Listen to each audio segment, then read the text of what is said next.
Hey everyone, and welcome to another video. Tonight we have 2 hours of horror stories. I hope you all enjoy them.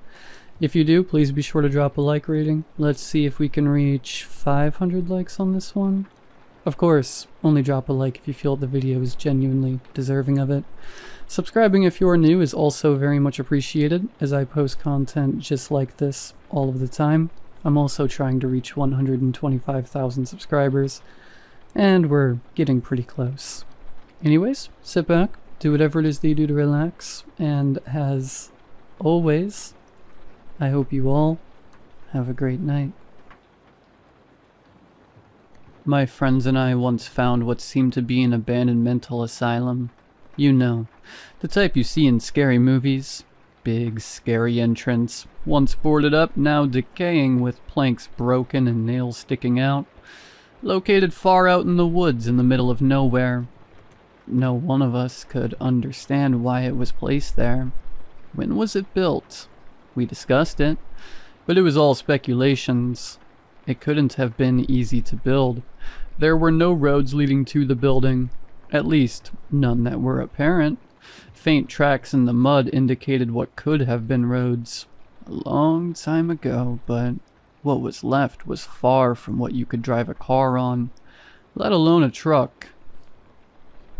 We had heard rumors about the building, and that it once was used for treating the insane. Apparently it had originally been built as a sanatorium, hence the location, but we all thought it was a bit far-fetched. It was just rumors. However, we went to find out if it was true or not. No one remembers who told us about it, but we had all heard them. Who heard them first? Who knows? Someone pitched the idea of exploring the woods and searching for it, and everyone wanted to go. Simple as that. Getting there wasn't easy. The forest was filled with thickets and marshes that repeatedly forced us off any direct path.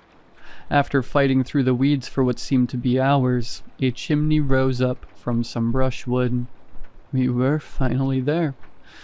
The group consisted of me, John, Adam, Marshall, and James.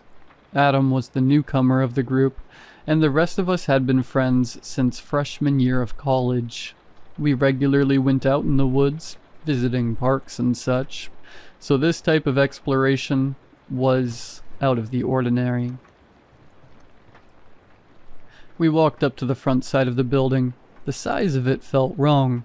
All the pictures we had seen online of different asylums showed large buildings, tall, with several rows of windows and different wings. This one seemed small in comparison. From the entrance we could see 2 wings, one on each side, roughly 100 feet long. On both wings were 2 rows of small windows, presumably cells, and 1 row of large windows on the first floor. Most of the first floor were boarded up, while the ones on the second and third floors had cracked or were missing completely. A brief look at the entrance told us enough, that it was nothing but a death trap. The rotting boards covering the door hung loosely. James said he thought we could remove them, but Adam stopped him. He said he would get crushed if he tried, and if that happened, how would we call an ambulance? Not to mention the diseases he could contract. We split up into 2 groups. James, Marshall, and I went counterclockwise around the building, while Adam and John went clockwise. On the short side of the wing, we saw a large sheet of plywood leaning against the wall. It was fresh and still light brown, as opposed to the dark, corroded browns of the surrounding wood. Apparently, we weren't the only ones who had ventured here. But how would anyone get it out here? And why? Behind the plywood sheet was a door. A new door. No cracks, no moss, fresh hinges, and a shiny padlock in stainless steel. I felt a chill through my spine. We weren't supposed to be here. Someone had been here, probably recently. Why? Why would anyone make the effort to drag materials out here? Were they squatters? Junkies? If we met someone, which would be better? I shivered and looked at James and Marshall. Both were grinning and discussing what could be behind the door. Not a single word of caution, only excitement.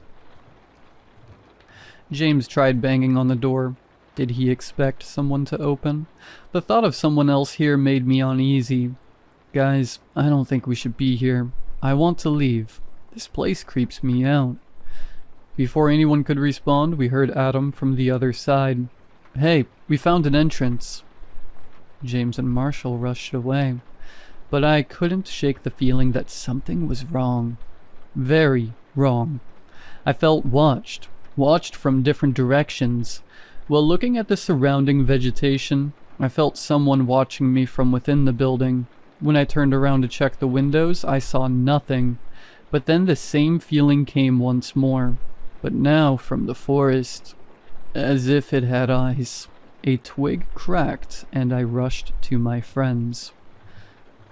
Adam was holding another fresh sheet of plywood, hiding yet another door. Same type of door, new hinges, and a matching padlock. The padlock hung on the door, shackle open. Apparently it wasn't locked, John said. We found one as well, but we didn't touch it, said Marshall.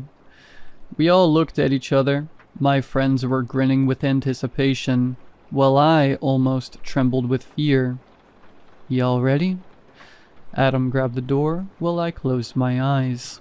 I wanted to leave so badly, but I knew that if I tried to find my way back, I would get lost. If I got lost, whatever was lurking in the woods would get me, like in every horror movie. I wasn't that stupid. Adam pulled the door, and it swung open without any struggle. It seemed too new to be here. It shouldn't be here. It was totally wrong. New things on something that was supposed to be abandoned felt wrong. Abandoned things should be rusted and rotten, not fresh wood and shiny steel. I spoke before anyone could enter the doorway.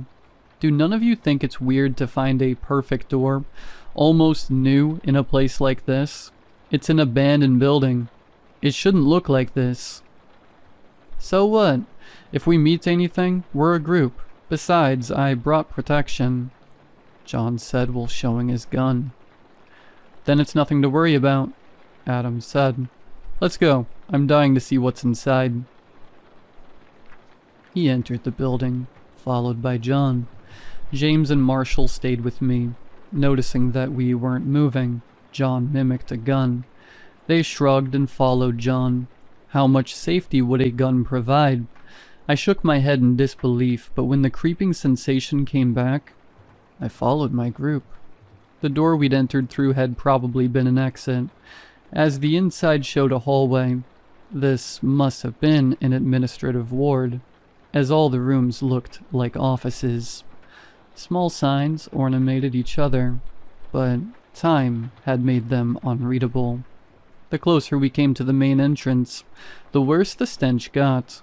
It smelled of mold and something rotten, like compost or roadkill. Past the main entrance, we saw a sign that read "Storage" and went to check it out. The stench worsened. Outside the door, it was unbearable, a thick, meaty smell. Marshall tried to yank the door, expressing his hope it would open the same way as our entrance. However, it didn't budge, so we continued to another room designated for storage. I covered my nose, but the stench seeped through everything. I gagged and almost vomited, but the others didn't seem bothered. Why? I want to leave. This feels too weird. Then do so. We'll continue exploring. I'll get lost if we don't go together. Marshall tried the other storage door and it opened. The room consisted of several shelves of glass vials and jars. It looked like something straight out of a horror movie. Why do you want to be here? I asked. Sure, it seemed fun at first, but this place gives me the creeps. How can you not think something is wrong? Because it's an abandoned building. It's old. It's going to smell and feel weird. What about the fresh plywood in the new door? Who would do such a thing? They all shrugged. What was I supposed to do? follow them, or try to find my way home. I felt that the best option was to stick with the group, even if I wanted to flee. In the back of the room, we found jars filled with some kind of liquid and organs. Kidneys, intestines, and even a brain suspended in some kind of liquid. I threw up while the rest of the group examined it thoroughly. While bending forward, I noticed something in the corner of the room. After wiping my mouth, I went over and saw that it was a white thermal box with red letters on it. Human organ for transplant. I felt like I was going to vomit. The box looked clean, like it was brand new. James went over to the box, but instead of picking it up, he opened the nearby locker, revealing even more thermal boxes. "We shouldn't be here," said James. I could hear his voice breaking up. Finally, someone felt the same as me. The rest of the group didn't seem too bothered by our macabre finding. "I just want to check upstairs really quick, then we'll leave this place, okay?" Adam bargained. All went back to the main entrance. Adam and Marshall went upstairs while the rest of us stayed behind. While waiting, we could hear the floor creaking as they walked away. After just a few minutes, we heard a commotion from upstairs. Suddenly, Adam yelled, "Help!" John drew his gun, and we rushed up the stairs and turned up to the right. It was a long and narrow hallway. Shattered glass covered the floor. A lot of the cell doors were either open or completely missing. Down the hallway, we saw Marshall on the floor, kicking and screaming as a figure was dragging him away. John rushed towards them, aiming his gun, but out of one of the open cell doors came a bat. It struck him right in the face, making an awful cracking sound. As he fell to the ground, blood spewed out of his mouth and teeth fell to the ground. Out of fear that it would happen again, neither me nor James dared to rush after. Who knew if more people were lurking? We walked as fast as we could, checking past each other for ambushes. Time-consuming, and as we checked each door, our friend was dragged further away. They were being dragged into a room, and by the time we got there, the door was locked. Through the small window, we could see the figures wrestling with Marshall. John sat in an adjacent chair. His face was mangled, and a stream of blood ran down his body. Still fighting for his life, Marshall didn't make it easy for the figures. I pulled the handle with all my force. I punched the window as hard as I could. Tears poured as I tried everything. John tried tackling the door, but it wouldn't give way. "What are we going to do?" James grabbed my shoulder and started to shake me. His eyes were red, and he was pale as a sheet. "Where did John's gun go?" I said, frantically scanning my eyes through the shaded gray corridor. We hurried back to where John had been ambushed, but the gun was nowhere to be found. In a desperate search for tools, we rushed down the stairs, back to the room labeled storage. In the same room as the thermal boxes, James found a crowbar. I grabbed a hammer and we rushed back. Halfway through the corridor, out of nowhere came a bat, hitting James right in the face. He fell to the ground. A large thud and one of his eyeballs popped. How many were there? The man came at me, swinging his bat in my face. I dodged and smashed his knee with my hammer. He screamed and fell to the ground, grabbing his knee and rolling around. One of his forearms had a black tattoo of a skull. I do not know why I noticed it, but something made me stare at it for a second. Out of the room where John and Marshall had been dragged came the two other ambushers, rushing towards me. I panicked, rushing down the stairs and through the hall. All the doors were closed, so I assumed that there wasn't anyone behind me. Not that I had the time to slow down and check. Once outside the building, Adam came running from the backside. We rushed as fast as we could through the forest, hopefully in the right direction. After a long time running, we came to a road. When we were sure that we had lost them, I grabbed my phone to call the police. Not knowing where we were, I tried my best to describe the location. It ended up being a vague explanation of where we were, and I told them what had happened. Adam told me that someone had pushed him into a cell and the door had locked. I looked at everything that moved, and the slightest cracking or any leaf caught by the wind was enough to scare me. Adam continued to explain, but I couldn't focus. Something about smashing the window and climbing down the wall. I wasn't that interested. I was mostly relieved that I wasn't alone. After a while, we saw the patrol car and waved at them. I had no idea where we came from, so Adam led the way. After walking what seemed to be an eternity, we came out of the forest to see a football field. Our football field. Somehow we had ended up in our city. "I don't understand," said Adam. "We walked the exact same way. How could we get lost?" I shook my head. I had no idea how this had happened. I had tried my best to remember the way, but apparently both of us were wrong. The police dismissed us. They must have thought we tried to trick them. First, they started to ridicule us, talking about the big and scary building right in the middle of nowhere that no one had heard of. Then their tone became harsher and said that we'd get arrested if we bothered them with this again. We weren't lying, but they didn't believe us. Marshall, James, and John were listed as missing, but they were never found again. I grieved the loss of my dear friends, blaming myself for not trying harder to stop them from entering. Adam and I didn't talk much after that. He found new friends to hang out with, but I was still mourning. Every night I had vivid dreams about what had happened. The dream started with a cloaked figure leading the way to the asylum. It carried a comically big set of keys with it, and would use it to open every door. Through each door, it would direct the group further, going upstairs and finally into an operation room. One after the other, my friends got knocked out by a taser. The figure closed the door in my face, leaving me outside, and started to restrain my friends. An open door showed thermal boxes. Lots and lots of thermal boxes. The figure started cutting in my friends, and I did nothing. I just stood there, watching my friends have their organs harvested. When the figure was done, and every organ harvested, the figure would stand before me, revealing its face, showing who it was. Me. It was I. Sometime later, I went to a bar to drown my sorrows when I saw Adam sitting in a booth, chatting with people I didn't know. Two of them were my age, probably students, and the third was much older and bigger. He sat there with crutches, leaning towards the booth. There was something about that man that made my stomach upset. He made eye contact with me, and while giving me a disturbing smile, he raised his glass.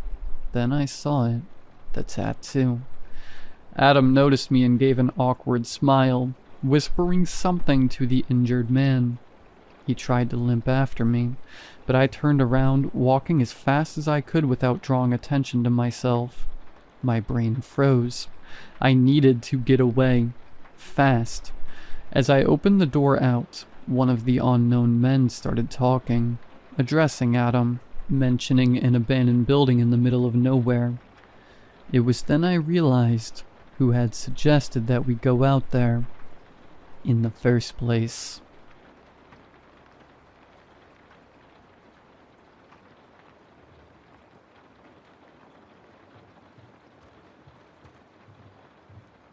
I let the hot water beat down on my head. I had to get rid of this headache before the meeting. I couldn't figure out why I felt so lousy. My eyes were bloodshot.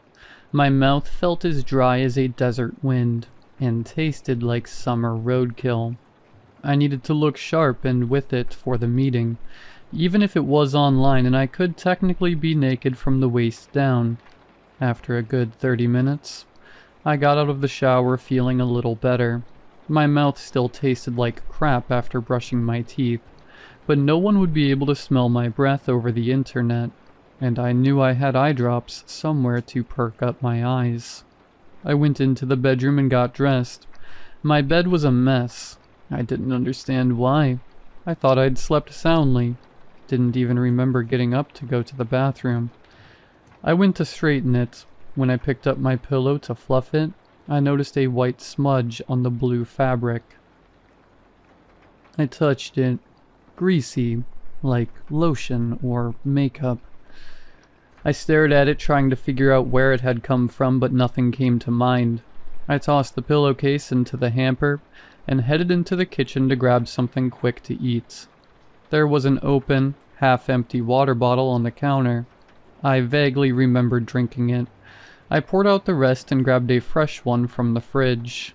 I sat down at my desk with my water and a snack.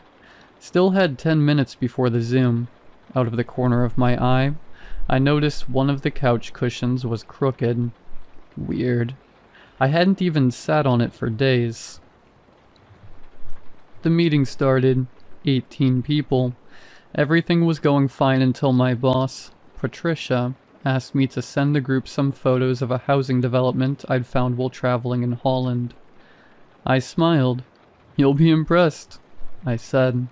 I opened the photo app on my phone and started scrolling to find the folder. But the last photo on my camera roll wasn't from Holland. The last photo stopped my heart cold. It looked like 4 grotesque figures sitting on a couch. I zoomed in. My pulse went haywire. My skin tightened, and goosebumps rose in waves. "Mandy?" Patricia's voice cut through. "Did you find the photos?" I didn't answer. I couldn't. I was locked on that image, trying to make sense of it. "Mandy," this time sharper. My stomach clenched. I felt like I might throw up. I looked at the laptop camera, muttered, "Excuse me," and slammed it shut. I stared at the photo, hands shaking. There were 4 people. 4 clowns. They were sitting on my couch, dressed in black hoodies and black and white clown makeup.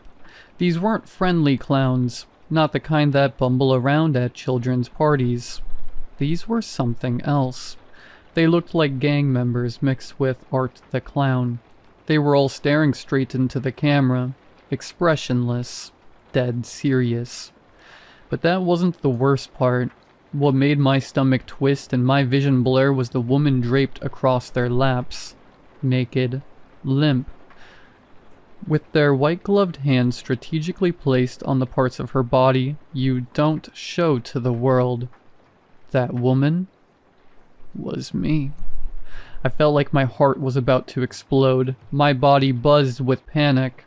No, this wasn't real. It had to be fake. AI generated. Photoshopped. But then I remembered the greasy white smudge on my pillowcase, the water bottle I didn't recall drinking, and how awful I'd felt when I woke up. Texts were flooding in from Patricia. She was pissed. I needed to answer her, but I couldn't focus with that photo sitting in my gallery like a loaded gun. I took a deep breath and tried to calm myself. It's just a prank, I told myself. Some kind of sick, glitched image or joke. I deleted it, closed my eyes, breathed in, breathed out. Then I opened my eyes, ready to text her back, but that freaking picture was back on my phone. Clumsy me, I thought, and deleted it again, only to see it reappear again and again. Same image, same timestamp, same frozen horror. My chest tightened. I could feel the panic build again. I checked the metadata, and it showed it was taken last night, and with my phone. Trying not to throw up, I opened the sleep tracker app. It showed I left the bed at 2:17 a.m. and returned at 4:42 a.m. Out of bed for over 2 hours. I had no memory of that at all. There was also a sharp spike in my heart rate, and location data said I walked around the apartment. I couldn't take it anymore. My hands were shaking and my stomach felt like it was trying to tie itself into knots. I went to the cops. I didn't want to be one of those people, but what else was I supposed to do? 4 strangers might have broken into my apartment and posed with me while I was unconscious. That's not a prank. That's assault. I didn't care how crazy I sounded. I had proof. That picture, the timestamp, the sleep data, the greasy white smudge on my pillow, the open water bottle. I knew something had happened. The cop at the front desk looked at the photo for maybe 5 seconds before shrugging. Possibly AI generated, he said. What? We see this a lot nowadays. People prank each other with fake photos. There are websites where you can make this stuff. I blinked. You think I made this? He shrugged again. Could have been anyone with access to your phone or cloud account. Could be a bug. Try changing your passwords. Make sure your Bluetooth's off when you sleep. That's it? I asked. You can file a report if you want, but there's no sign of a break-in and no injuries. I don't think we'll be assigning anyone to it. I felt like I'd been slapped. That's me. That's my couch. That's my tattoo, I said, and pointed to the purple butterfly on my thigh, clearly visible in the photo. Look, he said, already bored. I'm not saying it's funny. I'm just saying we get this kind of thing a lot lately. You can file a report, but I doubt anyone's going to take it seriously. And that was it. I left with nothing, just me and that photo. That night I didn't sleep. I kept checking the locks. I unplugged everything. The router, Alexa, even my TV. I stuffed a towel under my bedroom door. Not sure why, but it felt safer somehow. Then I sat in bed with a kitchen knife and my laptop. At around 2 a.m. I started digging. I searched everything I could think of. Photo hacks, phone exploits, deep fake generators, sleepwalking forums. I finally found a thread buried deep in a tech forum. No usernames, just long strings of numbers and cryptic replies. Most of the thread was about something called blindfeed.exe. Not a program you download, it's something that gets pushed to your device through sketchy apps, QR codes, and even shared Wi-Fi. Once it's on your phone, it can access everything. Cameras, mics, sleep data. It can delete photos, edit photos, upload them somewhere you'll never find. But the worst part, it's a part of a challenge. A dark web competition. People compete in teams to stage the most creative home invasion photos or videos, drugging their victims, dressing up, posing with them. Bonus points for intimacy, emotion, or absurdity. The more disturbing the photo, the more views it gets. The more views, the higher the score. The team with the most upvotes wins real money. Some victims never even know they've been featured. Others, well, they figure it out too late. And if your photo keeps coming back after you delete it, that means you're trending. I couldn't stay there. I packed a bag, paid cash, and checked into a crappy roadside motel under a fake name.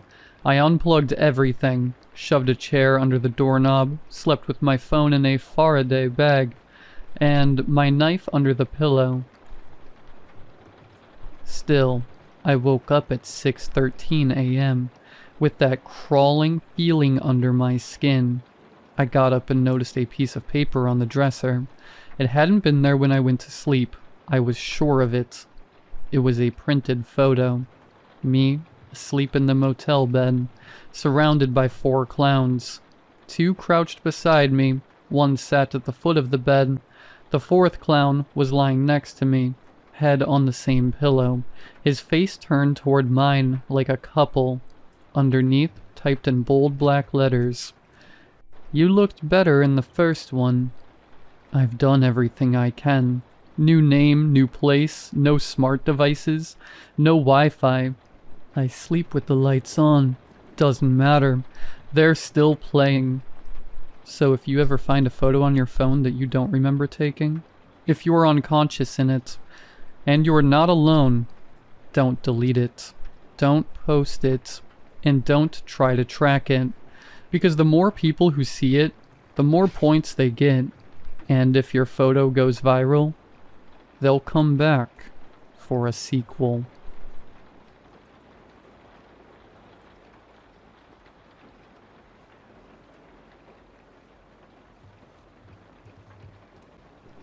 I haven't spoken to my brother in over 6 years.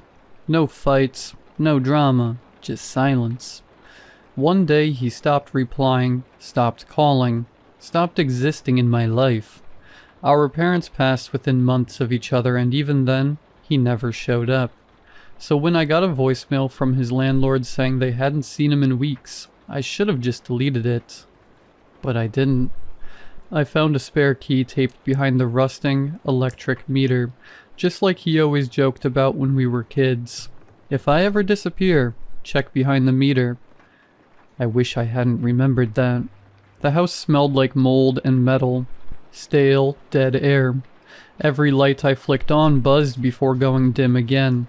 Nothing looked disturbed. No signs of a break-in. No shattered glass. No chaos. Just stillness. That was somehow worse. The fridge was empty. So was the sink. The only thing running was a box fan in the living room, pointed toward an armchair that faced nothing. Just the wall. A damp towel was thrown over the seat. I didn't touch it. I walked into his bedroom. It was too clean. Dust lined everything but the bed was made. The clothes were folded, and the closet was empty. Except for the freezer. It wasn't in the kitchen. It was in the back room. A standalone chest-style deep freezer. Padlocked shut. That alone should have been enough to turn around and leave, but I didn't. I found the bolt cutters in the garage. The lock snapped like it had been rusting for years. I had to grip the lid hard. There was frost sealing it shut. And when I opened it, the first thing I saw was a Ziploc bag full of human teeth. Loose. Some bloody. Some cracked at the root like they'd been yanked hard and fast. Underneath that, jars. Mason jars filled with meat. They weren't labeled, but one had a fingernail floating at the top. The color of the flesh was wrong. Gray-pink. Mottled. The smell. Jesus. The smell hit me like boiling bleach and rotting copper. There were bones. Small ones. Finger bones. A wrist, maybe. My vision started tunneling. I don't remember standing up, but I was suddenly in the hallway holding a jar. The lid slick with something oily. I threw it through the bathroom mirror. That's when I saw the photos. Taped to the underside of the mirror were Polaroids. My brother, shirtless, smeared with something dark, kneeling beside bodies. Bodies missing chunks, pieces. Some were missing faces. One of them was posed like it was praying. In all of them he was smiling. He looked so proud. I tried calling the cops. No service. I bolted, left everything behind. I made it home 2 hours later, shaking so bad I couldn't hold my keys. I called the police the next morning, but when they went to the house it was empty. No teeth, no jars, no Polaroids. Not even the freezer. Like it never existed. They tracked the landlord who swore he never called me. Said no one had rented that house in years. He thought it had been condemned. But I have the voicemail and a tooth. I don't know what to do with it. I keep it in a plastic bag under my bed. It's not the same as the others. It's cracked and discolored, with a silver filling in the back. I know it's my brother's, because when we were kids, he knocked that exact tooth out on a bike ramp, and Mom spent $2,000 getting it fixed. I remember watching the blood pour from his mouth like he liked it. I hadn't told anyone about the tooth. I wanted to believe I was wrong. Maybe it wasn't his. Maybe the photos were fake. Maybe the jars were props. Maybe I hallucinated the whole thing. Until the meat showed up on my porch, wrapped in butcher paper. No return address, no name, just a greasy, hand-scrawled note. You forgot dinner. I didn't even open it. I threw the whole thing into a public dumpster 6 blocks away. But that night I heard something chewing outside my bedroom window. It wasn't a raccoon. It was slow, wet, like something gnawing bone. I waited until sunrise to look. Just a smear of blood on the windowsill. human teeth marks in the wood. Then the smell came back. That same metal sweet stink from the freezer. It clung to my skin, my sheets, even the inside of my mouth. I started gagging in the shower. Blood clots came up in my spit. I couldn't eat for 2 days without puking. And then I started dreaming. Dreams of the freezer lid slamming shut on me, of being trapped in the dark, frozen with things that still whispered, things that moved. Dreams of my brother standing over me with bolt cutters, smiling like he did in the Polaroids. "I've been saving the good parts," he says. "You always were my favorite." One night I woke up with my mouth full of something soft and gritty. It was a tongue, not mine. I screamed so loud the neighbors called 911. Cops showed up, took one look at my blood-soaked mouth and bathroom sink full of vomit and decided I was having a breakdown. No tongue was ever found, but they put me on a list, sent a social worker. She came by 2 days later, cheerful and chirpy, offering help. So I let her in. I don't know how to explain what I saw next. Her clipboard had teeth embedded in it. Real ones, still bloody, pressed into the leather like someone had bitten it over and over. She didn't mention it. She just smiled, too wide, too long, like her skin was stretching to keep up. "Your brother says hi," she whispered as she walked out the door. "I haven't slept since." The freezer's outside my building now. Same dent in the lid, same rust pattern. But this time, the lock's on the inside, and I can hear knocking from within. I started boarding up my door yesterday. I don't leave my apartment. My phone buzzes with unknown numbers every night at 3:17 a.m. I don't answer anymore. The voicemails are just chewing sounds, slurping, gulping. Last night I looked in the mirror and saw something lodged in the back of my throat.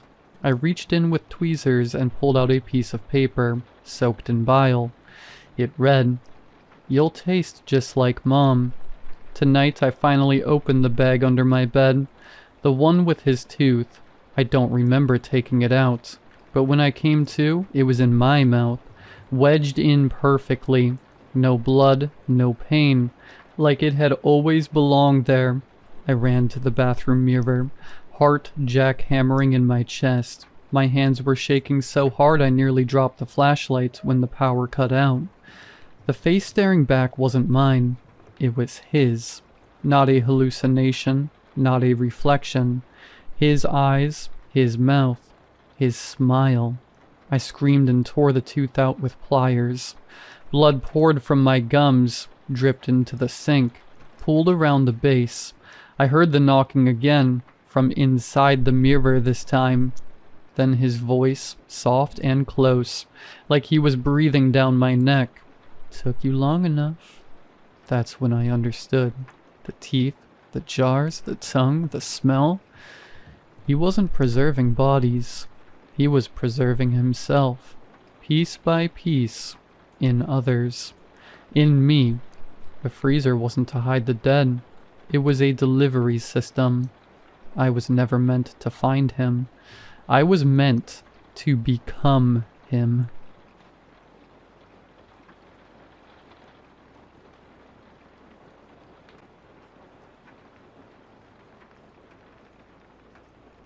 Hey, I'm not familiar with this subreddit, but I know it's vaguely about getting advice for some strange stuff that happens. So I'm posting this because I'm running out of options. I'm not even sure if there's anything anyone can do. I just need to get this out there. A little background. I'm 23, pretty healthy, and I don't usually get headaches or migraines. The only medication I take is 20 milligrams escitalopram for mild depression, and I've been on it for 2 years with 0 side effects. It started a few weeks ago. At first it was nothing bad, just a dull ache. I thought I was dehydrated, so I drank some water and took ibuprofen. It went away, so I forgot about it. But later that night, while eating dinner, the headache came back, this time a bit worse. Once again, I took an ibuprofen and continued with eating and the rest of my nightly routine. Then at about 2 or 3 a.m., I was suddenly awoken by a throbbing pain in my skull. It was of an intensity I have never had before in my life. It was like someone was constantly squeezing and pushing into my brain while it was inside my head. Stupidly, I took some stronger painkillers to see if that would do anything, but the pain didn't go away. It only got worse. I could feel my brain pulsating as it reeked with this hot, searing pain. I ended up throwing up due to the severity of the pain. I decided that I couldn't wait for my GP to be open, so I woke my partner up and got him to drive me down to a nearby 24-hour medical center. Apparently we decided to pick the one night where everyone had a medical emergency, because the place was full of people. So we had to wait for probably hours while I was rolling around in pain. Finally the doctor called me to have a look. I think I leapt out of my chair, I couldn't wait. I described my symptoms while he checked for other abnormalities. The only thing noted was that my blood pressure was slightly lower than normal. He said nothing seemed seriously wrong, prescribed painkillers, and told me to come back if it didn't improve, so he could refer me to a specialist. A massive waste of time, I thought. But I tried the painkillers anyway, figuring it couldn't get any worse. After a few days of dealing with this near-constant headache, I tried to see another doctor. This time, they managed to refer me to a neurologist who ended up giving me a CT scan. Having to wait nearly 2 days to get the results back was one of the most anxiety-inducing experiences in my life. By then, I was throwing up nearly every day and felt exhausted all the time. I hoped it was just from the pain. When I got a call from the doctor, my stomach dropped. She told me to immediately admit myself to a hospital because the CT scans had indicated brain swelling. She said that at this point, they wouldn't need any surgery, but I needed to be kept for monitoring, and they needed to give me an MRI so they could get a better look to see how bad the swelling was. My time at the hospital blurred. I waited a whole week for the MRI results while my symptoms worsened. I couldn't keep food down, could barely see sometimes, and my blood pressure kept dropping. I even thought about ending it all, but a hospital is the worst place for that. When the results came back, I knew they were bad. The doctor, while trying to keep a calm exterior, was failing miserably. A slight look of fear was painted all over her face. "Good afternoon, Marcus. How are you feeling today?" "I just want to know about the results. I can't wait any longer." "I've reviewed your MRI results with our radiology team, and the findings were a bit unusual." "What does that mean?" She swallowed dryly. "Marcus, we were wrong about the initial assumption about your brain swelling. It's not. It's growing." "Growing? What do you mean growing?"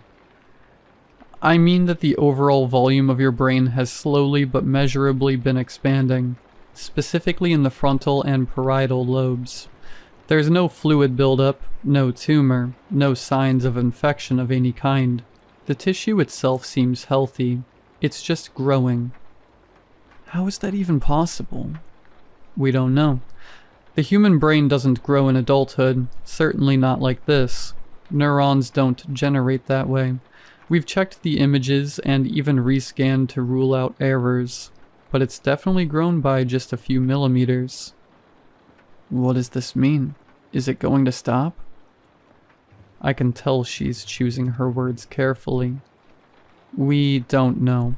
This isn't a known condition. Right now we're focusing on managing the pressure in your skull and tracking the growth rate. If it continues, we may need to surgically relieve the pressure to prevent damage." "You're talking about cutting into my skull?" "Only if it becomes critical. For now, we're monitoring closely. Giving you medication to reduce intracranial pressure. But I want to be honest. This isn't something we've seen before. It's not textbook. We've had to consult with other neurologists and research hospitals. No one's seen anything like this." Some suggested rapid onset gliosis, but your markers don't match. One of them floated a prion-like process, but that doesn't explain the organization or the activity. What is that supposed to mean?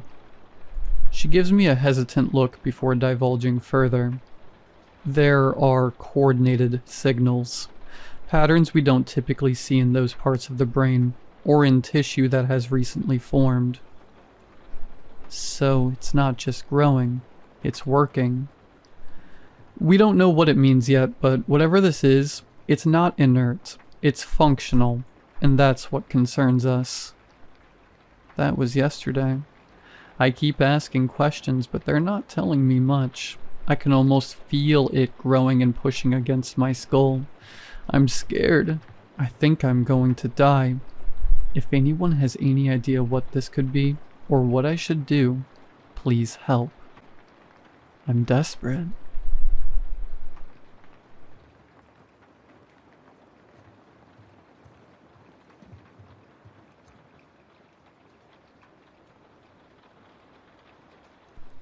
I miss my husband.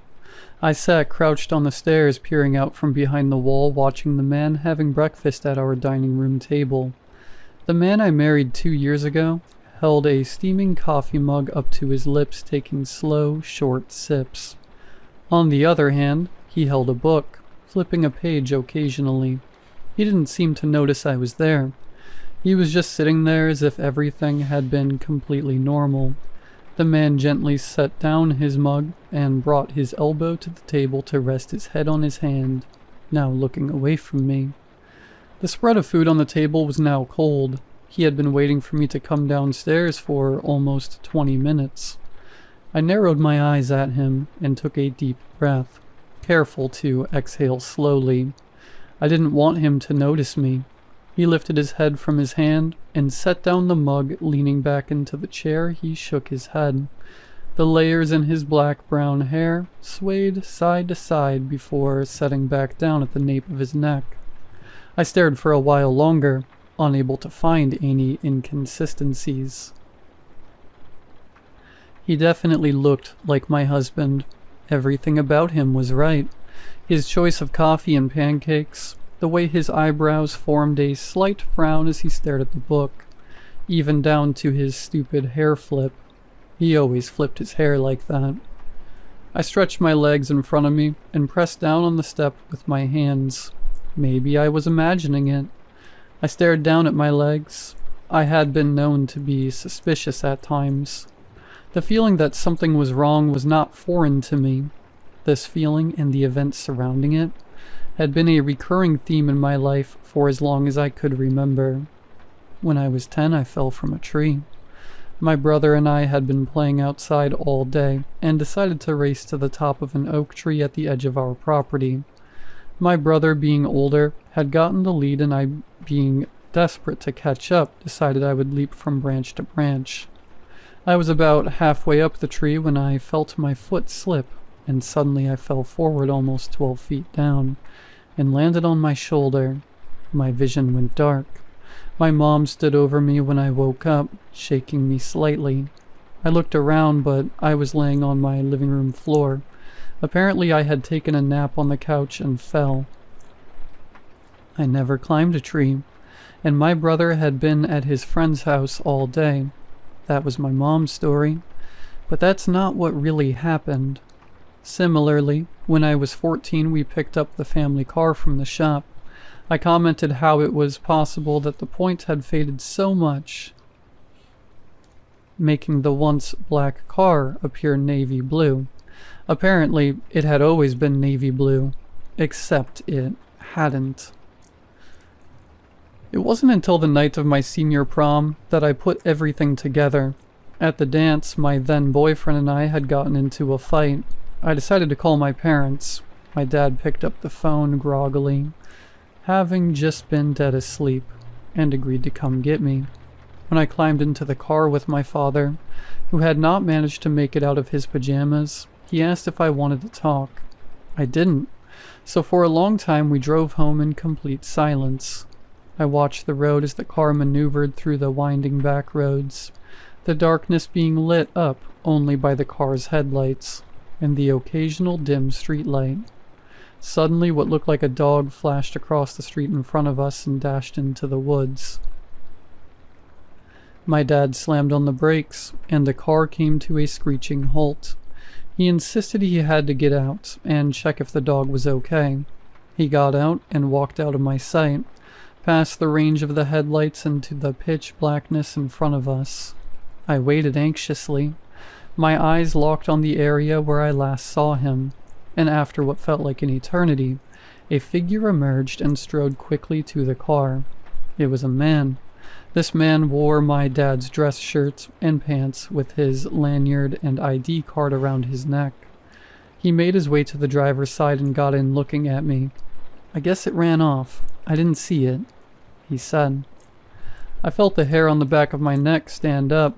I wasn't sure how long or loud I screamed before realizing I could not breathe. My throat felt tight and I had to focus to take a deep breath. Throughout this, the man looked at me with a shocked expression, holding his hands up trying to calm me, and finally he did. Once the initial shock wore off and I had a moment to compose myself, I realized what this meant. At some point in the day, I had made a choice, either minor or major, that had led me to swap realities. I was now in a dimension almost like my own, where the only difference was that my father had worked late. I miss my dad. The real one, anyway.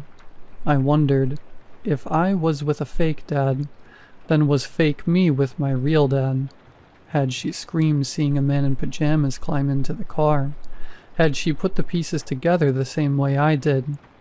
I hated this feeling.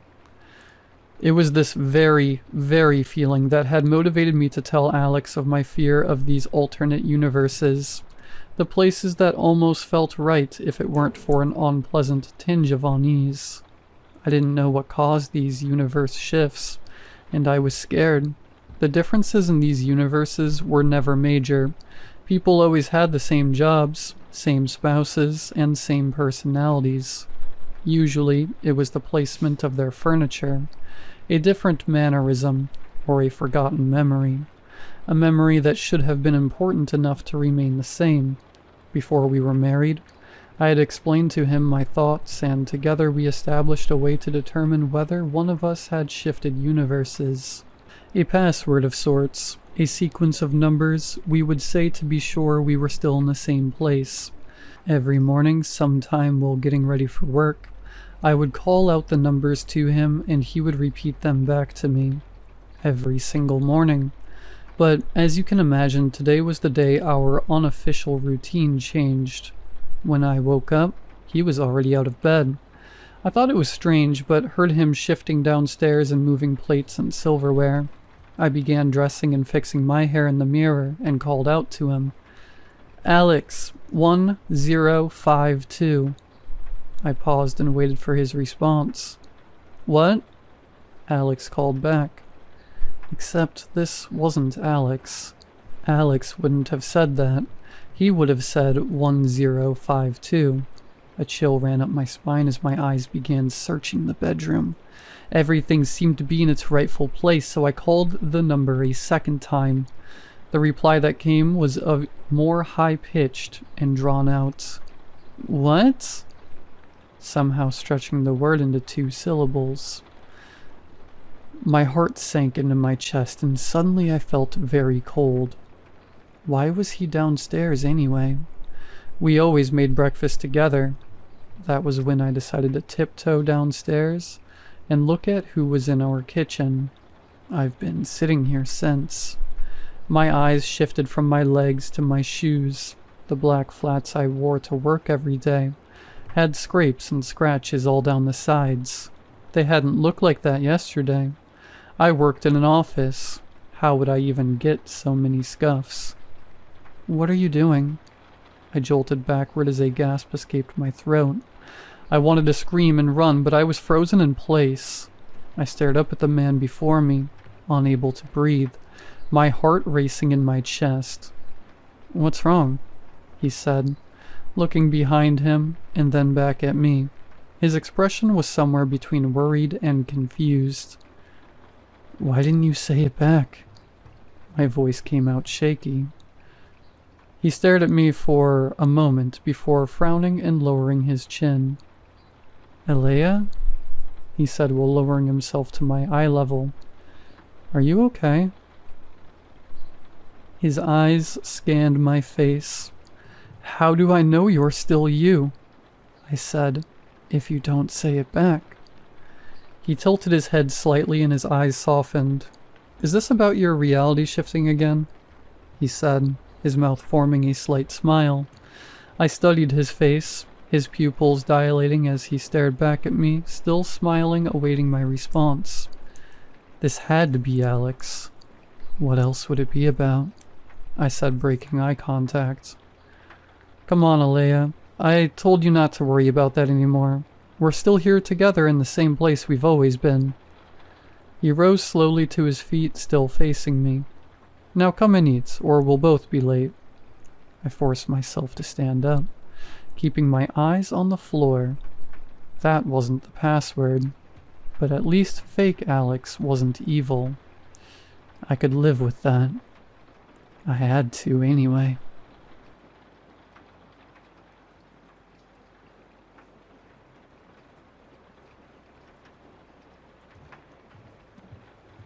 I'm writing this at 4:47 a.m. because I can't go back to sleep.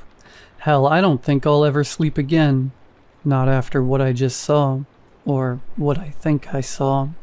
I'm honestly not sure anymore.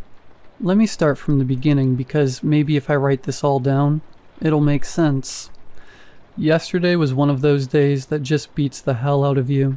Double shifts at the warehouse, my supervisor breathing down my neck about quotas, and my back screaming from lifting boxes for 12 hours straight. All I wanted when I got home was a hot shower in my bed. I turned the water on and sat on the edge of my mattress while it heated up. Just for a second, I told myself. Just until the steam starts fogging the mirror. The next thing I knew, I was waking up to the sound of running water. My apartment was thick with humidity, and I could hear the shower still going full blast. Great. I'd fallen asleep and wasted God knows how much hot water. My landlord was going to love the utility bill. That's when I tried to get up and realized I couldn't move. Sleep paralysis. I'd had it a few times before, usually when I was stressed or exhausted. Your mind wakes up, but your body stays locked in sleep. It's terrifying, but I knew it would pass. I just had to wait it out. But then I heard something that made my blood freeze. Footsteps in my bathroom. Heavy, wet footsteps slapping against the tile. A voice echoed from behind the shower curtain, distorted by the water and steam. I can't get clean." The footsteps stopped. Then suddenly the shower curtain was ripped aside and someone stumbled out of my bathroom. I wanted to scream, but my paralysis held me prisoner. All I could do was watch as this thing stood dripping in my doorway. It looked like a man, but wrong. His skin was gray and slimy, covered in what looked like pond scum. Dark patches of mold spread across his arms and chest like bruises. Water poured off him in sheets, pooling at his feet. "I can't get clean," he screamed, his voice raw and desperate. He stumbled back into the kitchen and I heard him climb back into the shower. The water changed pitch as his body moved under the stream. This happened again and again. Each time he emerged, he looked worse.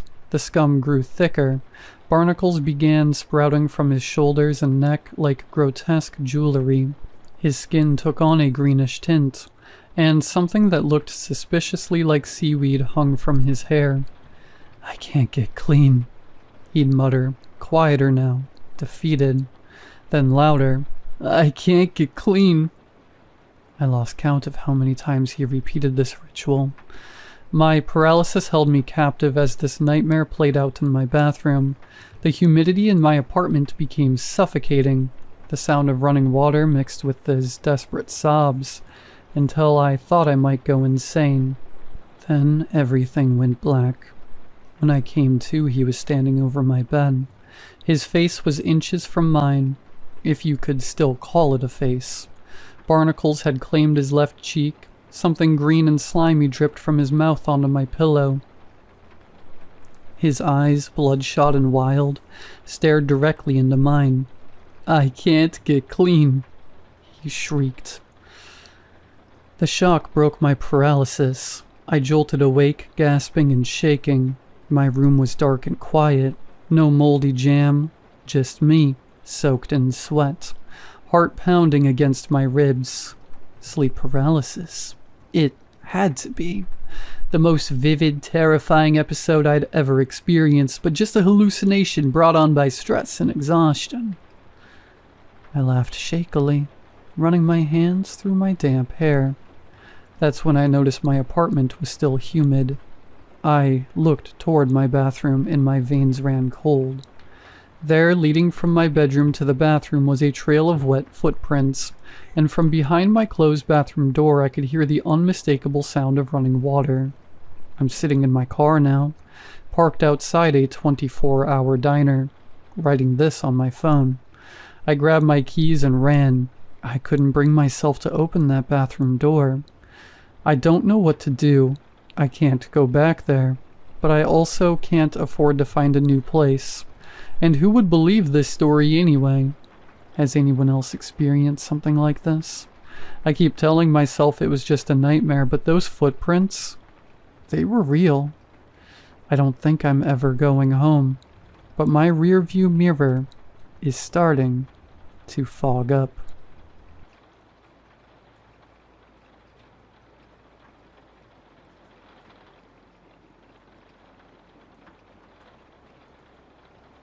I know how this is going to sound.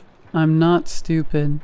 I know Reddit isn't exactly the best place for a blind person to talk about seeing things. That's the point. I've been blind since birth. Total blindness. Zero light perception. Nothing.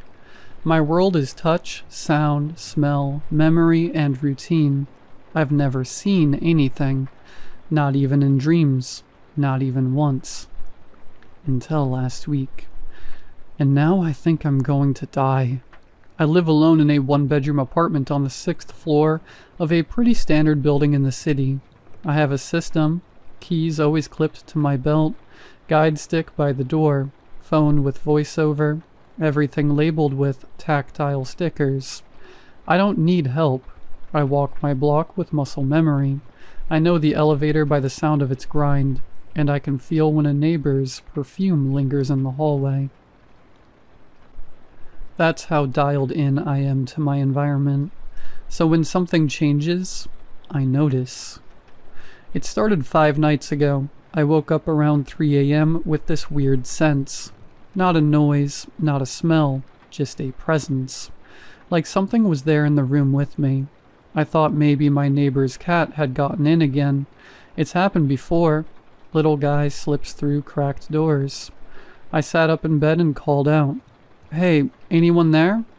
I felt for the edges of my blanket. My hand trembled. Nothing, just still air. Then I felt it, like a shape in the room, like how you can feel when someone's standing too close behind you, even without hearing them breathe. But worse, it felt wrong. Like its shape didn't match anything that should be able to stand upright. Too tall but narrow, and still too still. I froze. Every hair on my arm stood up. I reached out into the empty air and felt nothing, but in my chest I could feel it watching me. Not seeing, watching. The next morning I laughed it off. Sleep paralysis, maybe. A dream I didn't know I was dreaming. I have a therapist and I told her. She asked if I was stressed. I said yeah, a little. My job's been weird lately, and sometimes the city noise gets under my skin. But the next night, it came back. Same time, 3 a.m., same presence. I kept my eyes open, which sounds weird, I know, but when you're blind, Eyes open just means facing the dark. I laid there, breathing slow, trying not to move. And this time it moved. It shifted closer. The air in the room changed, like it dragged something with it. The pressure, the silence, the texture of the nothing around me. Then I heard it. Not a word, a sound, a click. Soft, deliberate. It had joints, and it was cracking them like fingers. I haven't slept since Tuesday. I pretend I'm not at home at night. Headphones on, lights on. Though that's for the neighbors, not me. But I know it still comes. I feel it standing just outside the room. Sometimes I hear it dragging its hand across the walls. Sometimes I hear it whispering in a voice that sounds like mine. Yesterday I knocked over my coffee mug in the kitchen. When I bent to pick it up, I swear I felt something cold brush the back of my neck. A finger. Long, smooth, curious. Tonight it did something new. It knocked 3 times, slow, on the inside of my bedroom closet. I haven't opened that door in a week. I don't know what it wants, but it's learning. It's figuring out how I move, how I live, how I try to ignore it. And now I think it knows I can sense it. That I'm not just a blind person to it anymore. I'm something else.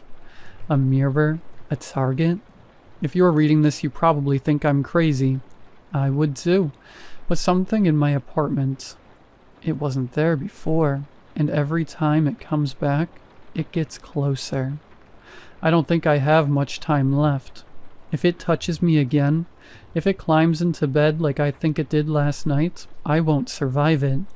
Please, if anyone's heard of something like this, tell me what it is.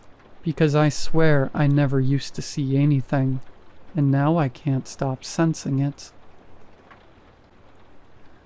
Quick note up top. Yes, I'm still alive. No, I didn't sleep. Yes, it came back, and now I know for sure. It knows I can sense it. It's not pretending anymore. At 2:58 a.m., Willow, my dog, started growling at the closet. Not barking, growling, real low. She never does that. She pressed into my legs like she wanted me to pick her up, and I could feel her trembling. And then I felt it again. Not outside, not in the hall, inside the closet. It stood up. The pressure changed, like the shape of the air shifted. Something tall, taller than a person, narrow, jointed.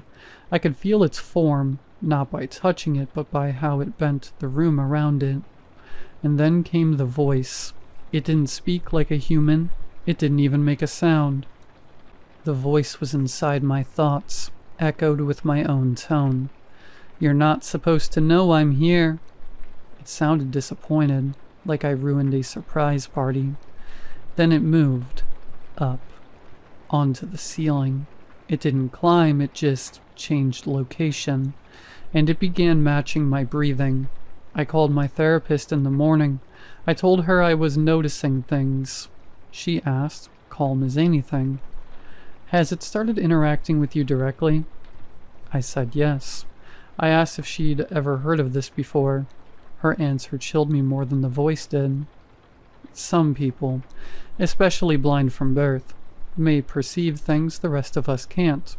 If something doesn't want to be perceived, noticing it gives it shape. She told me not to sleep in silence. It listens better when it's quiet. And then she hung up. I tried staying out. Took Willow and found a diner. Ordered coffee I didn't need. Sat with my back to the wall. Around 4 a.m. the waitress came by, refilled my cup. And as she placed it down, its voice came out of her mouth. "You shouldn't be able to notice me." Then she walked away like nothing happened. This morning while brushing my teeth I felt it. Not behind me, not beside me, in front of me. Too close, and in that space, not with eyes but with something else, I saw it. A face, my face, grinning wide. It hovered there, inches away. No breath, no warmth, just watching. I dropped the toothbrush and ran. I slammed the door. I couldn't scream. I don't know what this thing is, but I know this. I was blind my whole life, and now I can see one thing. Just one, and it's getting closer. If you're reading this, it means I lived long enough to hit post. I don't know if I'll be alive when you read it. I don't know if I should be. At 2:51 a.m., I felt it coming. Not like before. Not from the closet. From the building itself. Floor by floor. Closer. I stood in the living room, heart pounding, Willow shaking at my feet. And then, silence. Real silence. Like reality stopped vibrating. Then its voice came, behind my thoughts. You called me into shape. Now you have to see. And suddenly I saw everything. Not the world, not the room. It. All of it. A body made of space, skin stretched over nothing. Long arms, twisting joints. No mouth, but still it smiled. And then it touched my forehead. I blacked out. When I woke up, I couldn't move. My ribs are broken. My mouth tastes like blood. The closet door is open, and I heard my voice, my exact voice, say from outside, I'm going to work. It wasn't me. It said it perfectly. It's out there now, wearing me. I was blind my whole life, and now I can see it. That's all it ever wanted. To be seen, to be real. And now, it is. Edit. Hey guys. Wow. Just found this old post. Honestly, no idea what I was thinking. I've stopped drinking, feeling way better now. Clear-headed for the first time in a while. I think I was having a rough patch or something. All that weird, spooky stuff. Definitely just stress or sleep dep or something. Kinda embarrassing, honestly. If anyone knows how to delete a post, please DM me. Don't want anyone getting the wrong idea or thinking I've lost it. Anyway, thanks for reading, I guess. Hope you're all doing well.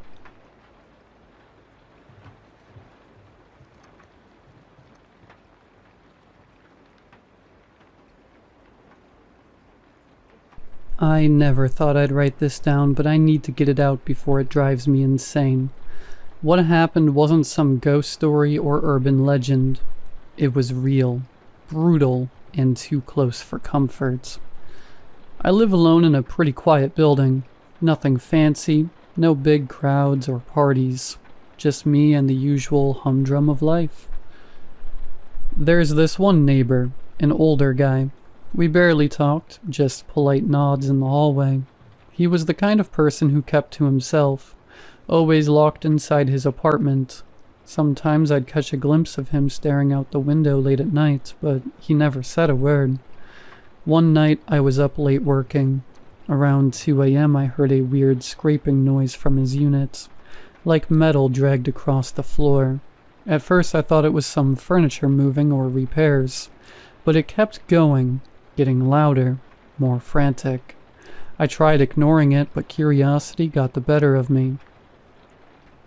I peeked through the peephole. His door was slightly cracked open. The scraping stopped. I was about to knock when a sharp, wet thud hit the floor inside. My heart froze. I could swear I heard a low, guttural groan, like someone struggling to breathe. I called the building's maintenance, told them what I heard, but they brushed it off. Probably just him. He's harmless, they said. The next morning, I noticed something off.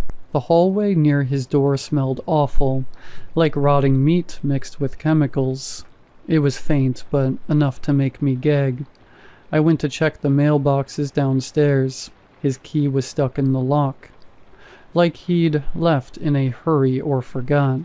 I reported it again, but no one did anything.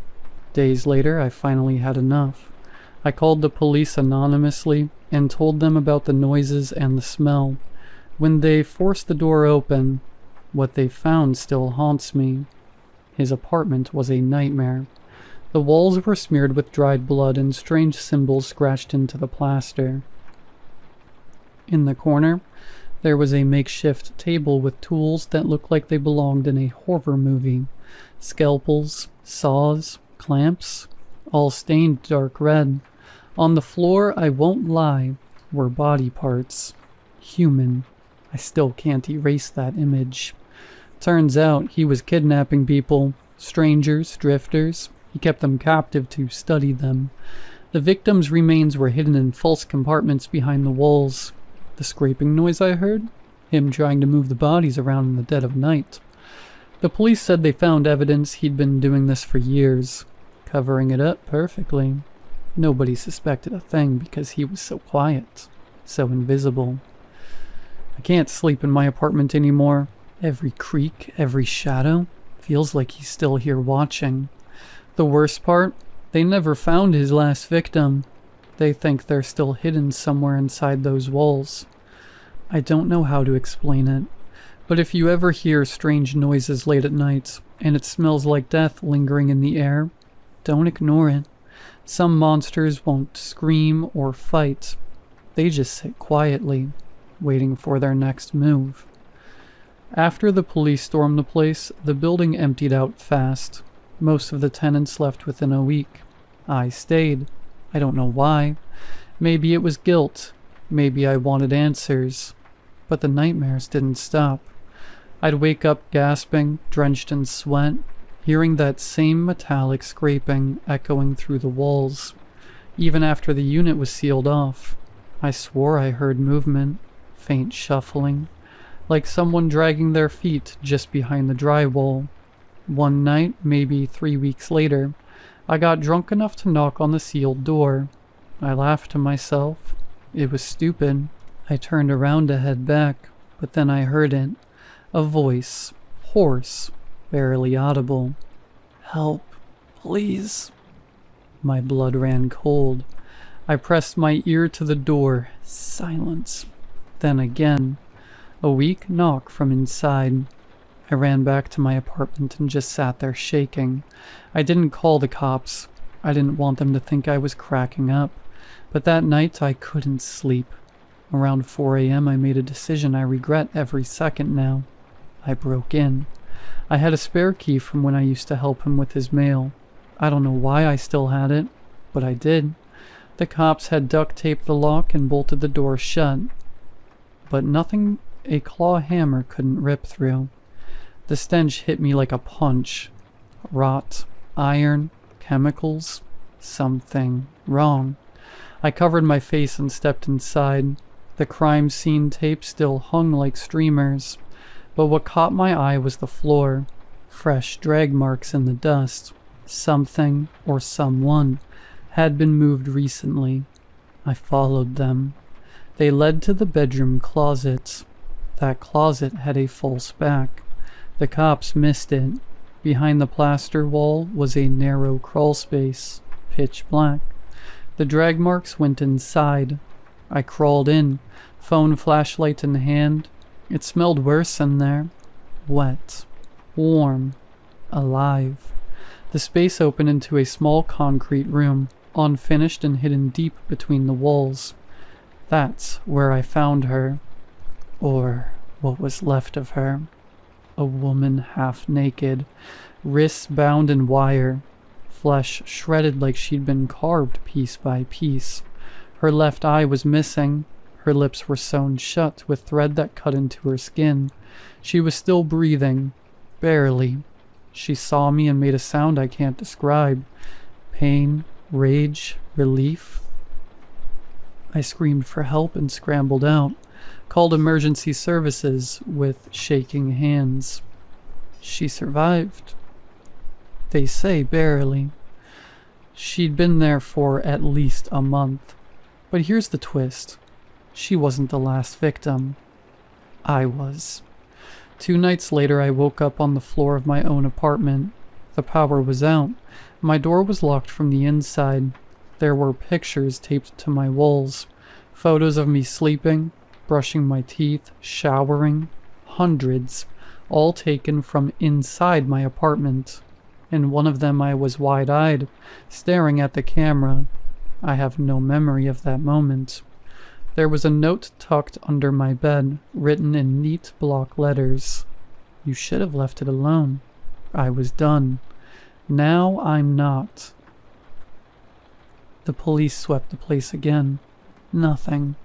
No cameras, no fingerprints, no forced entry. They think it was some sick prank, maybe a copycat, but I know it was him. He never left. He was watching the whole time. Maybe hiding in the walls, maybe under the floorboards, maybe right behind me.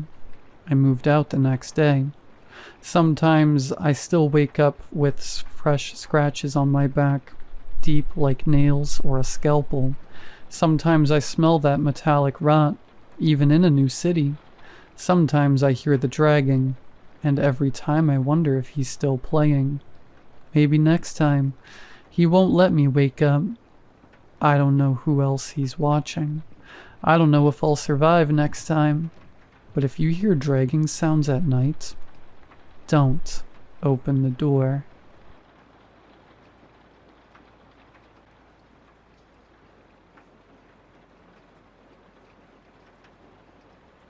I saw him when I had woken up in the middle of the night.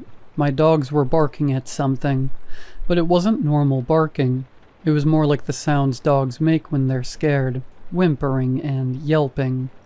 When I got up, I could hear the dogs backing away from something. I could hear their paws rustling through the dirt, growing more and more desperate. At that moment, I was worried that some kind of animal had gotten inside the fence. I should have known it wasn't an animal. The only dangerous animals out here in the countryside are foxes. But I didn't care. I went outside with a machete. The first thing I see is a man wearing a cloak, a wide-brimmed hat, a short cape, and carrying a staff.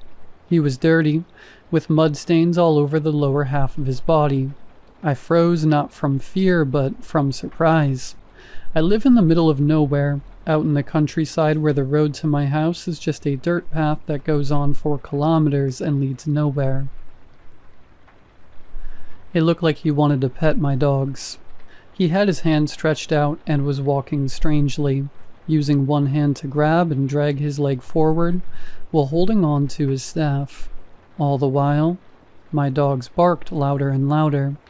I approached him, gripping the machete tighter with every step. I raised my hand to touch his shoulder. I felt every movement. My finger getting closer, my muscles tensing, my body leaning in. I touched his shoulder. He began to stand up with the help of his staff, digging it into the ground, using his strength to straighten up, and he began to turn around. The second he turned, the dogs bolted back into my house. He was still looking down, and suddenly he laughed. It was a deep laugh, like Santa Claus if he smoked a pack a day since birth. He stopped laughing slowly, then said, "Forgive me. I saw the dogs from afar and had to see them," he said in a kind tone. I got a little angry. He was speaking to me like he was strolling through the suburbs and just saw a dog in front of a house.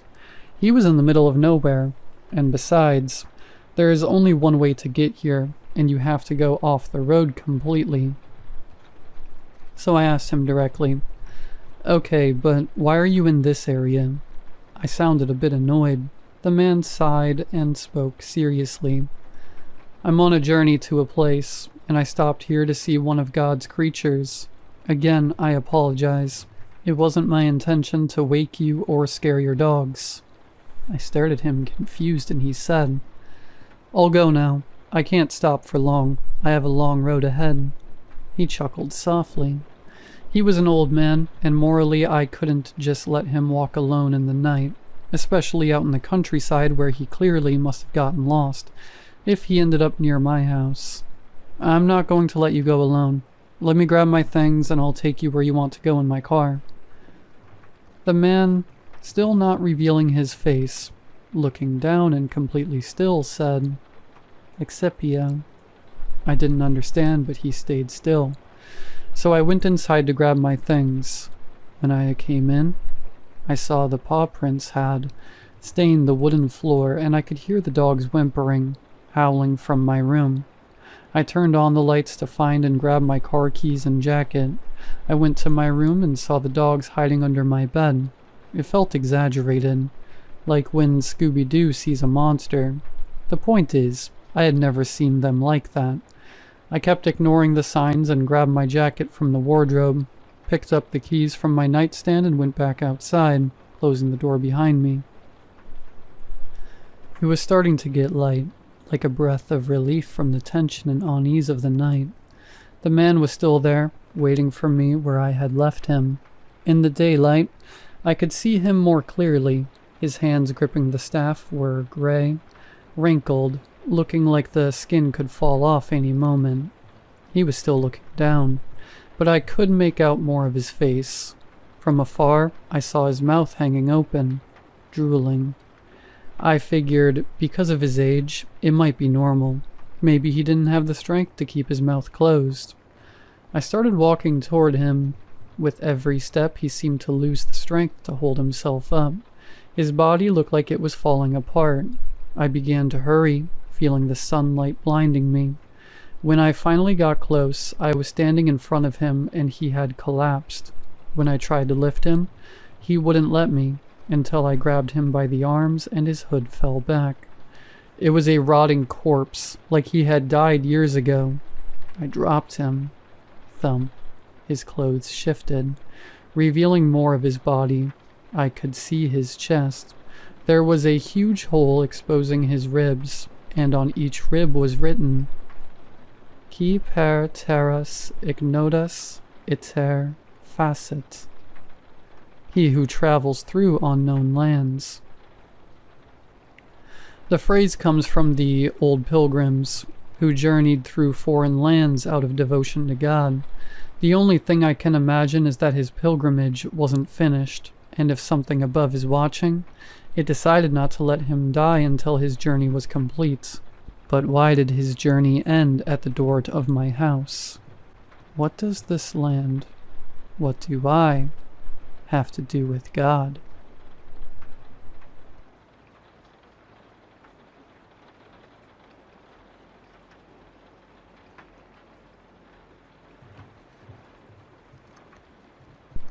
The forest is older than you, older than your God. Show respect, or be forgotten. Old Appalachian saying. The summer before I started college, I set my sights on hiking a portion of the Appalachian Trail.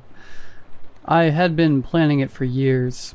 Daily hikes through the woods in my town, solo camping trips, collecting gear one piece at a time with what I could scrape together. When I told my dad, he insisted on coming with me. For protection, he said. The irony is bitter now. I had protection. I had my bundle of sage and rosemary, coins, a lock of my hair, a satchel of salt, and iron nails I kept buried deep in my bag, passed down from my grandmother, who never once entered the forest without hers. I also had protection against the more mortal predators, bear spray, a knife, a taser, but no talisman in the world could prepare me for what we'd awaken. When I showed Dad my supplies, he laughed. You mean your little bags of seasoning and trinkets? Those won't save you from a bear or a murderer. They weren't meant to, I had muttered. Rule 1. Keep salt and iron on you. I'd learned that salt purifies and iron protects. A line of either can mean the difference between going home or being taken. The trailhead was too quiet when we arrived. Not peaceful. Empty. The air felt wrong, like the forest was waiting for something. Watching. The leaves didn't rustle. The birds didn't sing. Dad didn't notice. He stomped along in brand new boots, whistling a tune off key. His cheerful noise died instantly after leaving his lips, swallowed by the woods. I stayed silent, tucked the iron nail under my shirt where it brushed my collarbone, cold against my skin. Rule 2. Don't whistle in the woods, my grandmother had said. It calls spirits to you. We hiked for hours. As the afternoon went by, the trees changed. The pines grew tighter, closer. Wrong. Their trunks were too thick, bark gnarled and blackened like burned flesh. The air grew hot and humid, despite the elevation, wet like a held breath. Light barely filtered through the thickening canopy. Even in the middle of the day, it was gray and dim. That's when I felt it. Not saw. Felt.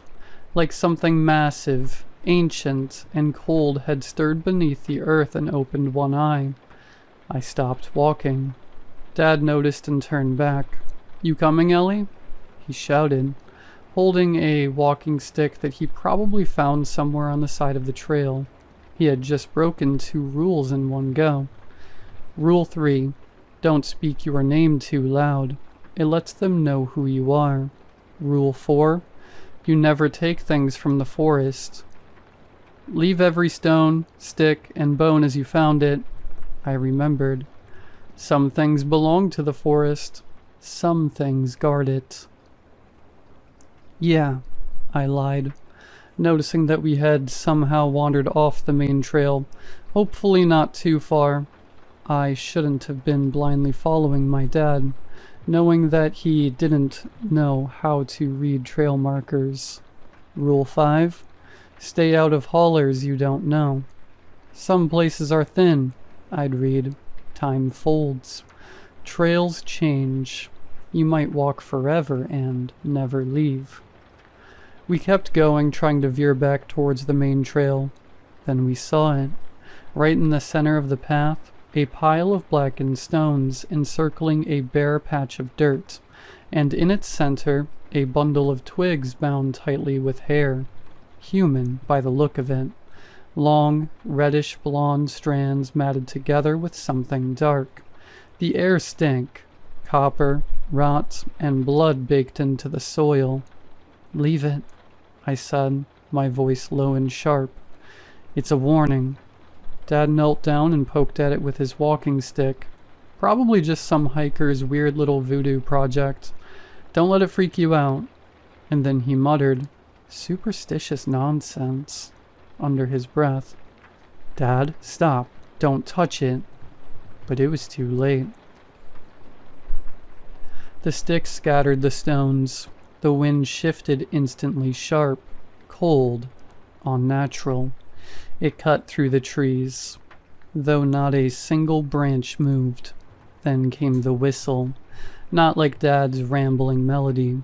It was a piercing, slow, almost human sound that climbed and fell in a way that made my teeth hurt. It came from nowhere, everywhere behind us. Ahead. Dad stood up abruptly. "Did you hear that?" I grabbed his arm. "Don't look back. Don't speak. Walk. Now." We walked, but now all signs of a trail were gone. The trees closed in behind us. We passed the same tree again and again. Its bark split in 3 deep, vertical slashes, too wide to be from a bear. "How are we going in circles?"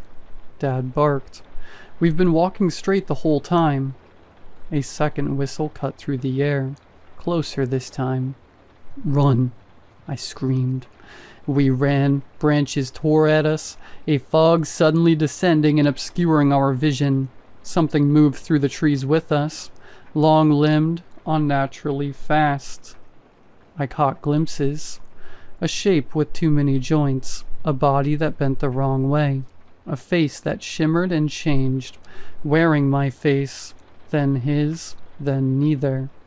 Rule 6. That's not a deer.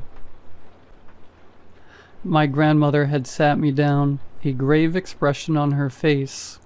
If it walks like a deer but the joints are wrong, if it looks at you like it knows you, if it stands on 2 legs, run. Don't scream. Don't look back. Looking back is an invitation to follow. We didn't stop running until night fell and the thing was no longer behind us. Dad collapsed onto a log, panting and pale. "I think we're lost," he whispered. "You think?" I hissed, already digging into my pack for the salt. "We should set up camp," I said. No way we're finding a way out in the dark. He didn't move, just sat there shivering. Ellie, that thing. It looked like a deer, but it wasn't. It stood like a man, and its face, my God, its face. He trailed off. You shouldn't have touched the stones. My voice was flat. Help me with the fire. Dinner was tasteless, quiet. I didn't even bother to finish my food. I poured a ring of salt around our camp and placed iron nails at each corner. It was all I could do. I woke to absolute darkness. The fire was out. The forest had gone still. Deadly quiet. Like a killer sneaking up on a sleeping victim. Then I heard it. Dad, Dad, help me. My voice, but not. Off pitch, like a recording played at the wrong speed. The cadence all wrong, like someone trying to speak a language they didn't understand. I froze in fear, my heart pounding out of my chest. Dad was already out of his tent, stumbling toward the sound. Ellie, where are you? He shouted. I burst from my tent and grabbed his arm. That's not me. I'm right here. He jumped and screamed in alarm and then turned to me shaking. Then who is that? Listen. We stood in silence. Then, Dad, I'm scared. Please help me. Closer and closer. The underbrush rustled past the tree line. I turned slowly. Something stood just beyond the edge of camp. Glowing eyes. Not animal eyes. Intelligent. Patient. Watching. Rule 7. If you see glowing eyes, run. More rustling. More eyes. Back to camp, now, I whispered. We scrambled back. I dumped the rest of the salt around the fire pit in a frantic circle, hands shaking as I stumbled to get the flames going again. From the trees it came again. Dad? Ellie? Help me! Help! Voices overlapped, changed, twisted into a gurgling laughter. More glowing eyes emerged. 5, 6, maybe a dozen, all too high off the ground, blinking out and reappearing in different spots like whatever they belonged to didn't walk but crawled. We huddled by the fire. I threw sage into the flames and it hissed and sparked. Some of the eyes blinked, some just stared. Then one of the voices whispered, from right outside the edge of the firelight, "You shouldn't have touched it." The voices kept circling the camp. Some cried, some laughed. Some whispered things I couldn't understand, not in English, not in any language people were meant to know. The sounds grated at my eardrums and I covered my ears. Dad sat stiff and pale beside me, eyes wide, clenching the iron nail I'd forced into his palm earlier. He looked like he wanted to scream but couldn't open his mouth. Like something might crawl in if he did.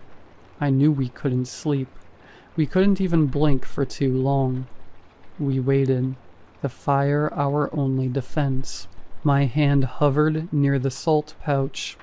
Though it was nearly empty now, something flickered at the edge of the flames. Not in the shadows, inside the fire itself. A face, not a reflection. A face. Watching. Smiling, hungry. This isn't just a haunting, I whispered. It's a feeding ground. The forest had sealed us in. It wanted stories, memories, faces, flesh, and we had trespassed. We had touched what was sacred, broken the old laws. Sometime past midnight, the fire burned low, and that's when the laughing stopped. Replaced by another sound. Footsteps, right at the edge of the salt. Heavy, human. Then, Ellie, you always did love the woods. I froze. That voice, it was my mom's. She died when I was 8. She'd been buried in the churchyard 3 towns over, her lungs filled with pneumonia and prayers. I hadn't heard her voice in nearly a decade. But I knew it instantly. I turned. I had to. Something stood just outside the salt line. It looked like her, the right height, same dress from the funeral photo on our mantle, but the face, off, melted, smiling too wide, eyes too big and glassy. It didn't blink, didn't breathe. Rule 8. If you hear your name, don't answer. This is one of the most important rules. No matter how familiar the voice is, no matter how sweetly it calls, it isn't who you think it is. Behind it, something larger stirred in the trees, something tall enough to brush the lowest branches. Antlers scraped, bark as it moved, but it didn't look like a deer. It looked like something wearing a deer. Dad was whispering now. "This is my fault," he whispered. "This is my fault." I didn't disagree. I looked back to the figure of Mom. It leaned forward, one bare foot tested the edge of the salt. The tips of her toes blackened instantly when they crossed the line and cracked, crumbled like burnt paper. She hissed and withdrew. Good. The salt held, but I didn't know how long it would last. I didn't know what else to do, so I did the only thing left. I asked for help. I pulled the last of my offerings from my pack, 3 small items wrapped in cloth, a coin, a piece of bread, and a strand of my own hair. I walked to the center of camp, knees shaking, and placed them down carefully on a flat stone by the fire. Then I whispered the oldest words I knew, words my grandmother taught me when I was barely old enough to speak. For those who walked before, for those who guard the green, we mean no harm. Let us go unseen. Rule 9. Leave the offerings if you must pass sacred grounds. A coin, a sweet, a bit of bread.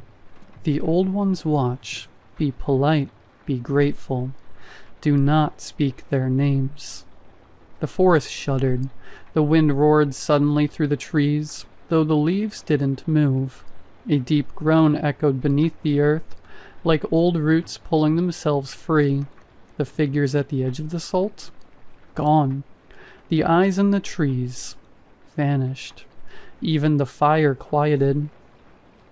The woods fell deathly silent.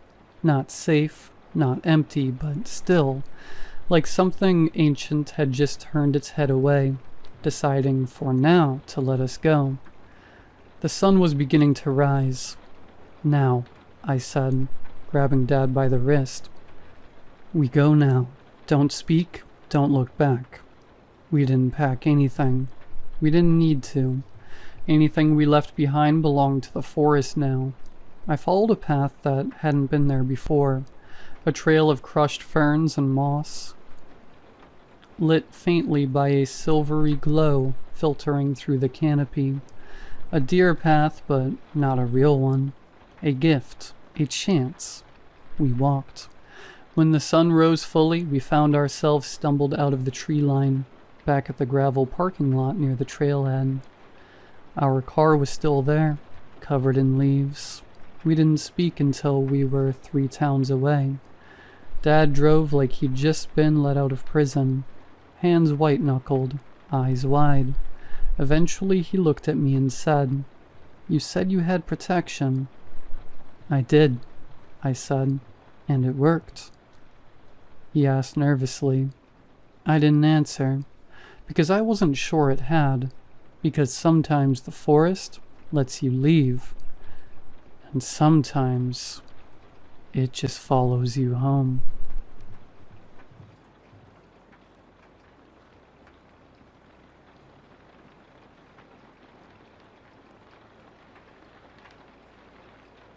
I was born in 2000, grew up in a small town in northeast Ohio.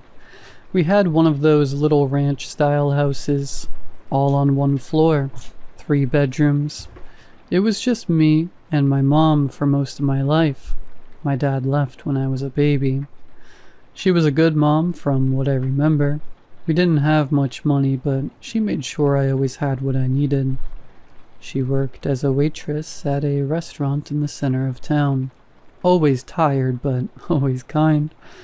We'd watch movies together at night. She'd tuck me in, kiss my forehead, and tell me she loved me. I felt safe. Except at bedtime.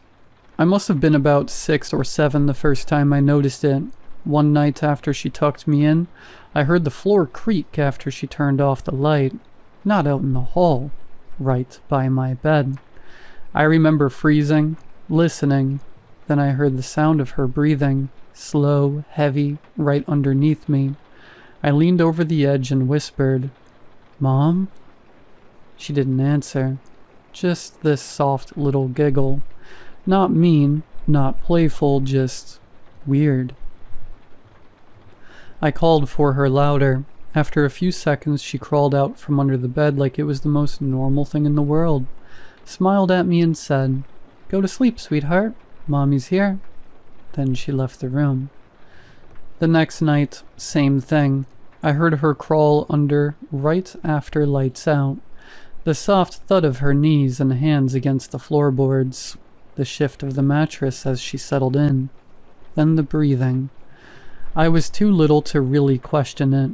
I thought maybe it was just a game she liked to play, but the older I got, the more I realized it wasn't a game. It became a routine. She'd tuck me in like normal, turn off the lights, and then she'd get under the bed.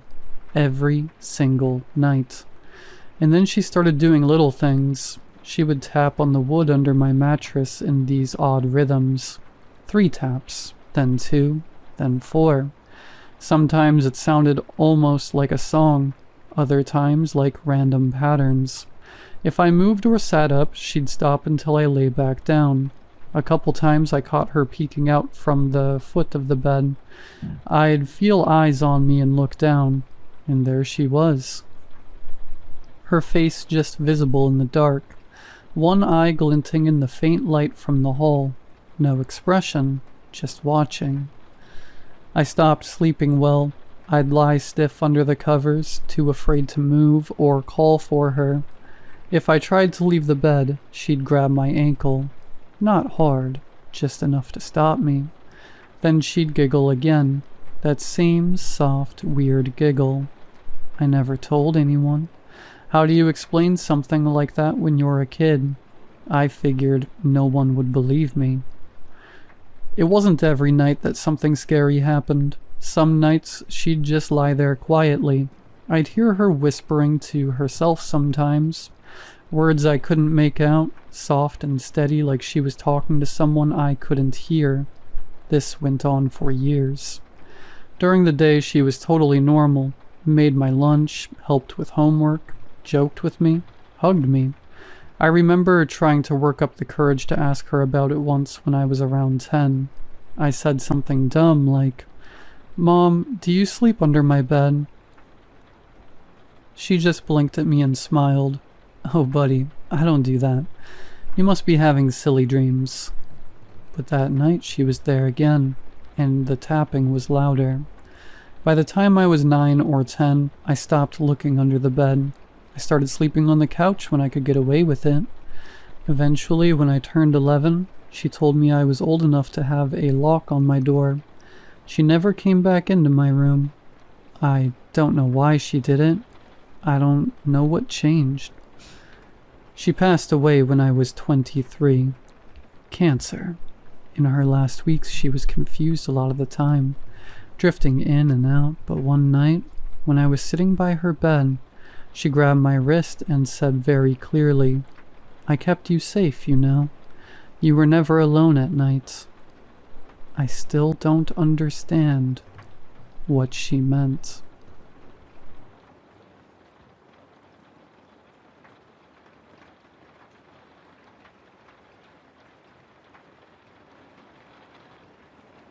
Okay, so a little backstory here. My husband and I have this really crappy bed frame. It's basically 2 twin prison cots zip-tied together. We have this stupid thing because we got bed bugs about a year ago, which is its own horror story. The moral of which is, pay for an exterminator. Anyway, we had to throw away our nice bed, and because of the cost of everything, we ended up with these hollow metal cot bases. We have 2 dogs, Hester, named after our high school's football coach, and Molly, which was her name when we rescued her.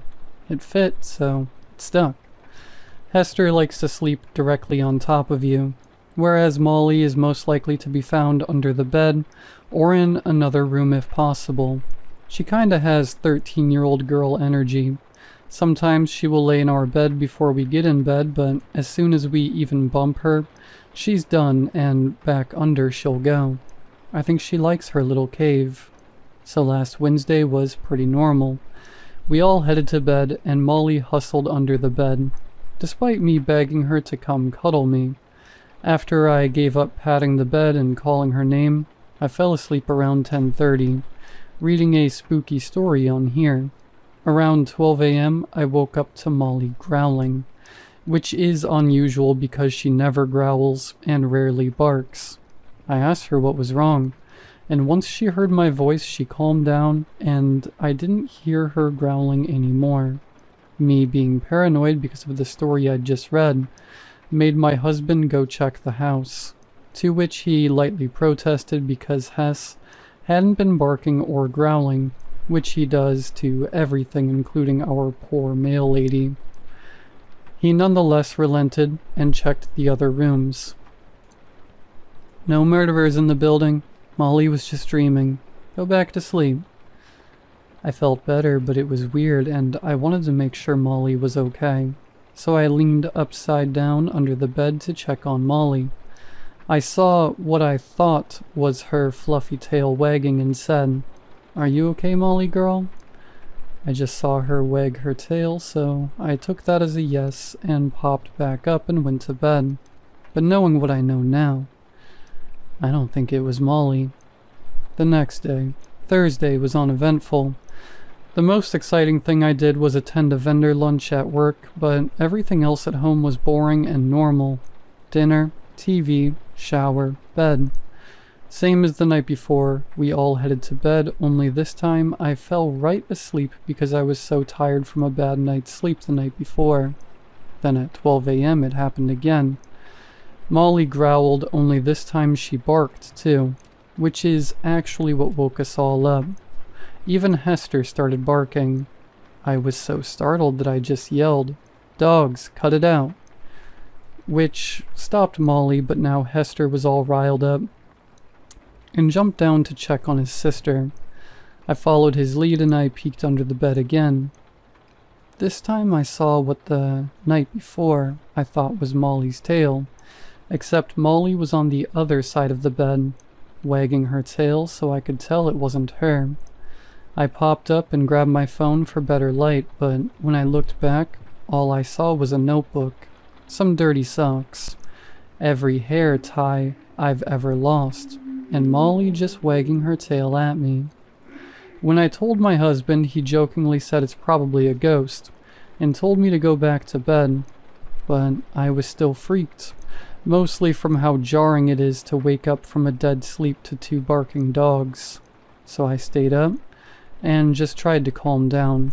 Molly decided that she would spend some time on top of the bed, which is kinda weird, but I knew as long as I didn't invade her personal space, she would stay, so I made some extra room.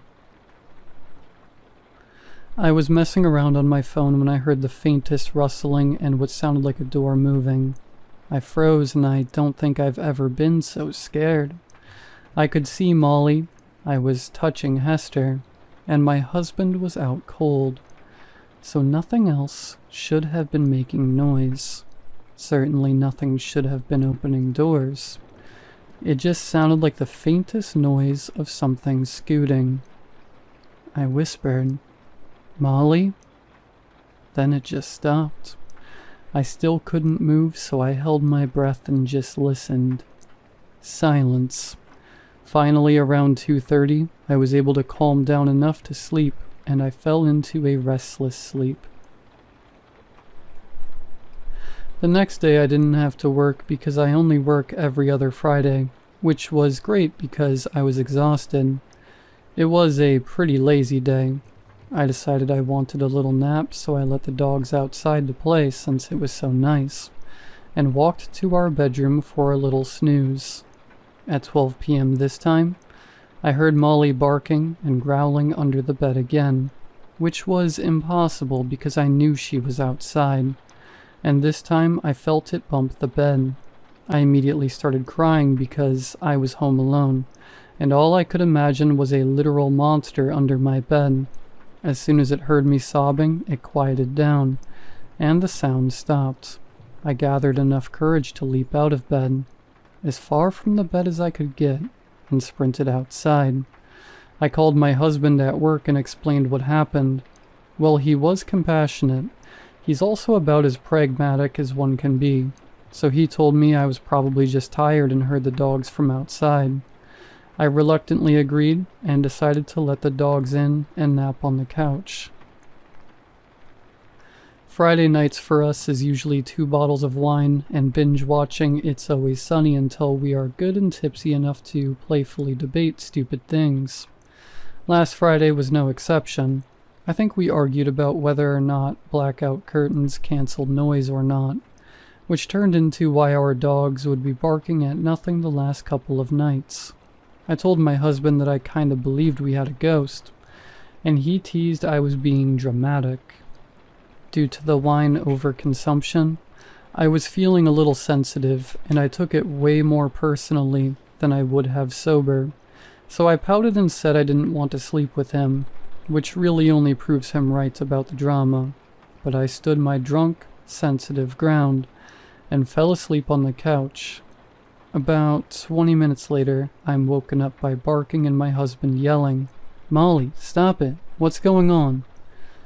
Only this time, I wasn't in there to prove it wasn't Molly, so I ran into our bedroom to check on everyone. Molly was still growling, so I lifted the bed skirt to call Molly out. But the next thing I hear is Molly's nails clicking in the hardwood behind me, and that's when I realized Molly had been under the coffee table when I bolted out of the living room. It hadn't fully registered until I saw her behind me, and not under the bed, but it was under the bed. At first I thought it was a dog, because of all the hair I saw. However, when it turned toward me I saw it looked more human, but it was growling exactly like Molly. I gasped and scrambled back, but it flinched and whimpered like I had heard it. Then it slowly scooted away and disappeared. After that, I told my husband to grab the dog's leashes. We were going to a hotel, or at the very least I was, since he saw Molly follow me into the room after thinking he heard her under the bed. He agreed at the very least something was weird. I had to pay the Uber driver $20 to let us bring the dogs despite noticing a substantial bit of cat hair. But I didn't care, I just wanted out. When we got to the hotel, I told the front desk agent, half joking, that we were running away from home, which she didn't find humorous and just dryly handed us the key. We clambered up to our hotel room. Luckily, we had enough points to pay for the night and didn't have to fight about how much the hotel was. And both of us, drunk and exhausted, passed out. We made it through the night without incident, except Molly was sleeping in the bed now. I guess she was rattled too. The next morning, after a nice hotel shower and bad hotel coffee, I told my husband we needed to dismantle the bed and figure out what was going on. I said if I was going to sleep in that room again, the bed frame either needed to be boarded up, or we had to just put the bed directly on the floor. I don't think my husband was completely sold at this point, but he did have to admit that Molly was acting weird at night, and last night did confuse him. So when we got home and started to pack our bed up, we settled on just laying it on the ground until we could afford a bed frame with drawers. Poor Molly, no more bed cave. As we went to pull the mattress off, the dog started to lose it and scrambled to get under the bed now that there was more room. Once I could see what they saw, I dropped my side of the mattress. Luckily, my husband wasn't looking under the bed and was able to catch it, exclaiming, "What the hell, Allie? You almost crushed the dogs." With tears welling in my eyes, I stared at the floor under our bed. There was a small, roughly cut slab of our floor, presumably leading to the crawl space. Once I finally stammered out, "I'm not crazy." My husband saw what I saw. "Molly, Hess, get away from there now," he said. "Come on, everyone out of the house." My husband ushered us all out to the front porch and immediately called 911. The cops came and spent a frustrating amount of time asking us if we were sure this isn't just your crawl space access, to which we kept explaining over and over again that it wasn't there when we moved in, and pointing out it didn't have a hinge. Saying that the crawl space was most likely to have a possum or raccoon. They called animal control and told us this wasn't really a police matter. I was so angry because I don't know of any raccoons who can effectively cut a square door in my floor, but I didn't really have any other choice. So Jerry, our friendly neighborhood exterminator / relocator, arrived with his cages and possum catching stick thing. We explained to him we felt very confident it wasn't an animal, but since he was contacted by the police and they assured him we were being dramatic, he decided to go in. We waited and waited for him to come out, praying he had a possum in his stupid cage. But after about 20 minutes of complete silence, we started to worry. We yelled down the hole, "Hey Jerry, everything okay down there?" Silence. Shocking silence. Even the dogs seemed still, heads cocked like they were listening for something.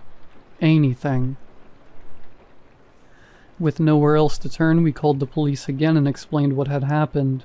They just told us they would call his company and send someone else out. But like, what?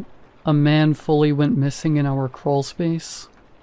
So here comes Jerry's boss. We explained everything again and begged him not to go in the crawl space, to which he said, "I'm not. That's not really my job."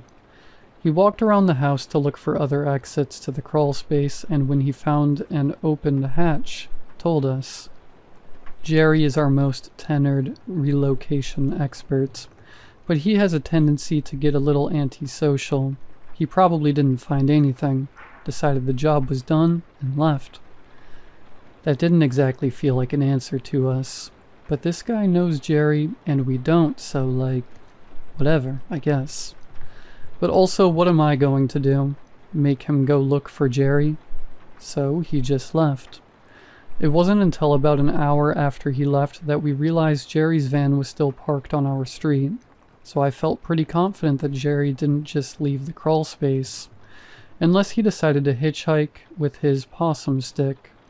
But at this point it was like 9:30 p.m., and we were so tired and felt like we were out of options. And unfortunately, hotel points. We decided to sleep in the guest room with the door locked and barricaded, per my theatric but frankly practical recommendation. The floor in this room is built directly on the slab, since it's a converted garage. We called for Jerry one more time but decided to put the mattress back on the floor. We figured if he was still under there, he could get out of the hatch, and I didn't want a stranger crawling into my house in the middle of the night. We decided that either Jerry must be a weirdo who actually just wandered off, or the ghost ate him. That's only partially a joke at this point. We made it through the next couple nights. No Jerry, but also no incidents.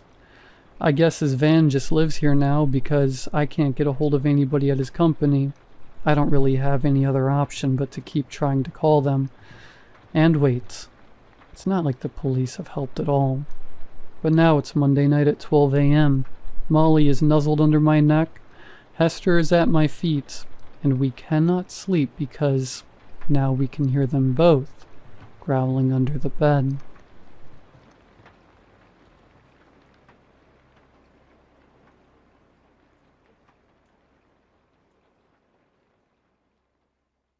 Hey everyone, and welcome to another video. Tonight we have 7 horror stories. I hope you all enjoy them. If you do, please be sure to drop a like rating. It only takes just a quick second and it helps out the channel so much. But again, of course, only drop a like if you feel that this video is genuinely deserving of it. Subscribing if you are new is also very much appreciated. I post horror stories all of the time. Anyways, sit back, do whatever it is that you do to relax, and as always, I hope you all have a great night. I can't eat. That's the gist of it. I can't eat. I guess to people who haven't grown up the way I have, it sounds absurd. So much of our lives revolve around eating. Breakfast, lunch, dinner. It's a social ritual and contract, and without it we lose a core pillar of being human. But I can't eat. I can't be part of that. It's complicated. I grew up to a single mother with a minimum wage. How she managed to keep a sickly kid alive through all that is beyond me. And I don't mean sickly as in getting nasty colds or ear infections. I mean with a big S. For as long as I can remember, I could never eat solid food. Some doctors called it inoperable achalasia, but my mom called it royal throat. Just like the kings and queens of old, she used to say. They were so used to having servants feed them that they stopped eating for themselves. It was just a nice way for her to make it sound like I was special, rather than cursed. The main problem is that I can't swallow, so instead I have a puree my food and slide it down my throat with a thick plastic tube. I can't really taste anything, and the whole ordeal can look uncomfortable to onlookers, so it's something I'm very private about. I can still taste and chew things, but a pleasant taste don't really outweigh the threat of choking to death. I can drink, but it takes some effort. If it gets too hot or cold, my throat just shuts down. Same if it's too sugary, too spicy, or too sweet. And since I can't swallow, I just tilt my head back and let it run down my throat. Mild apple juice is an occasional treat, but I like to stick to ordinary tap water. No fizzy stuff. Nothing that makes the muscles contract. Apart from that one thing, I was a normal kid. I still went trick-or-treating, and by the end of the night, I gave all my candy away to my friends. It made me bully-proof in a way. To them I was weird, but it was the kind of weirdness that paid off. Whenever someone handed out candy, or fruit, or freebies, I passed mine along to those who treated me well. "You're like a truffle pig," my buddy Dawson used to say. "You get to sniff out all the good stuff, but you can't have any for yourself." And that's where the nickname started. Truffle pig. I don't know if it's some kind of myth or urban legend, but it's said that truffle pigs can never be allowed to eat the truffles they're trained to find. If they do, they're useless. They get so preoccupied with finding truffles for themselves that there's nothing left. They get a taste for it and it's all over. I got the occasional jab and mean look about the nickname, but most of them said it with love. It wasn't mean-spirited. It went from truffle pig to truffles to ruffles to just rough or ruffy. And I guess that name's stuck around ever since. I graduated from high school and got a job on a clam boat. Not a fancy job, but I've always loved the sea. I never get seasick, or carsick, or anything like that. Maybe a side effect from having a strange stomach. So when a spot opened, I was first in line. Did it for a summer as a practice run and got hired full-time a month later. Great pay, decent benefits. We usually worked on smaller vessels, inshore boats, smaller yields that could turn a surprising profit at the local seafood markets. Whatever we could get our hands on, we could sell at a huge markup. There wasn't a single Christmas where I didn't go home with a bonus. I'd end up being the designated driver whenever I went it out with the guys. They'd sometimes forget about my deal and bring me a beer or a scotch, and they'd end up getting an extra one. I'd stare at that bowl of spicy peanuts in the middle of the table, and wonder what it'd be like to pig out on them, stuff my face full and go to town, to feel the crunch in my teeth, resonating in my jaw. But that'd send me straight to the hospital, or the morgue, a yellow building just down the street. Truffle pig, look but don't taste. Mom passed when I was 27. It wasn't sudden or dramatic. It was the result of a lengthy battle coming to an end.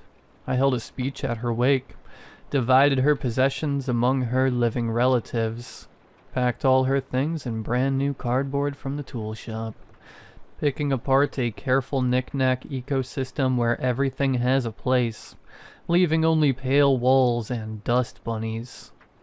It's kind of funny though.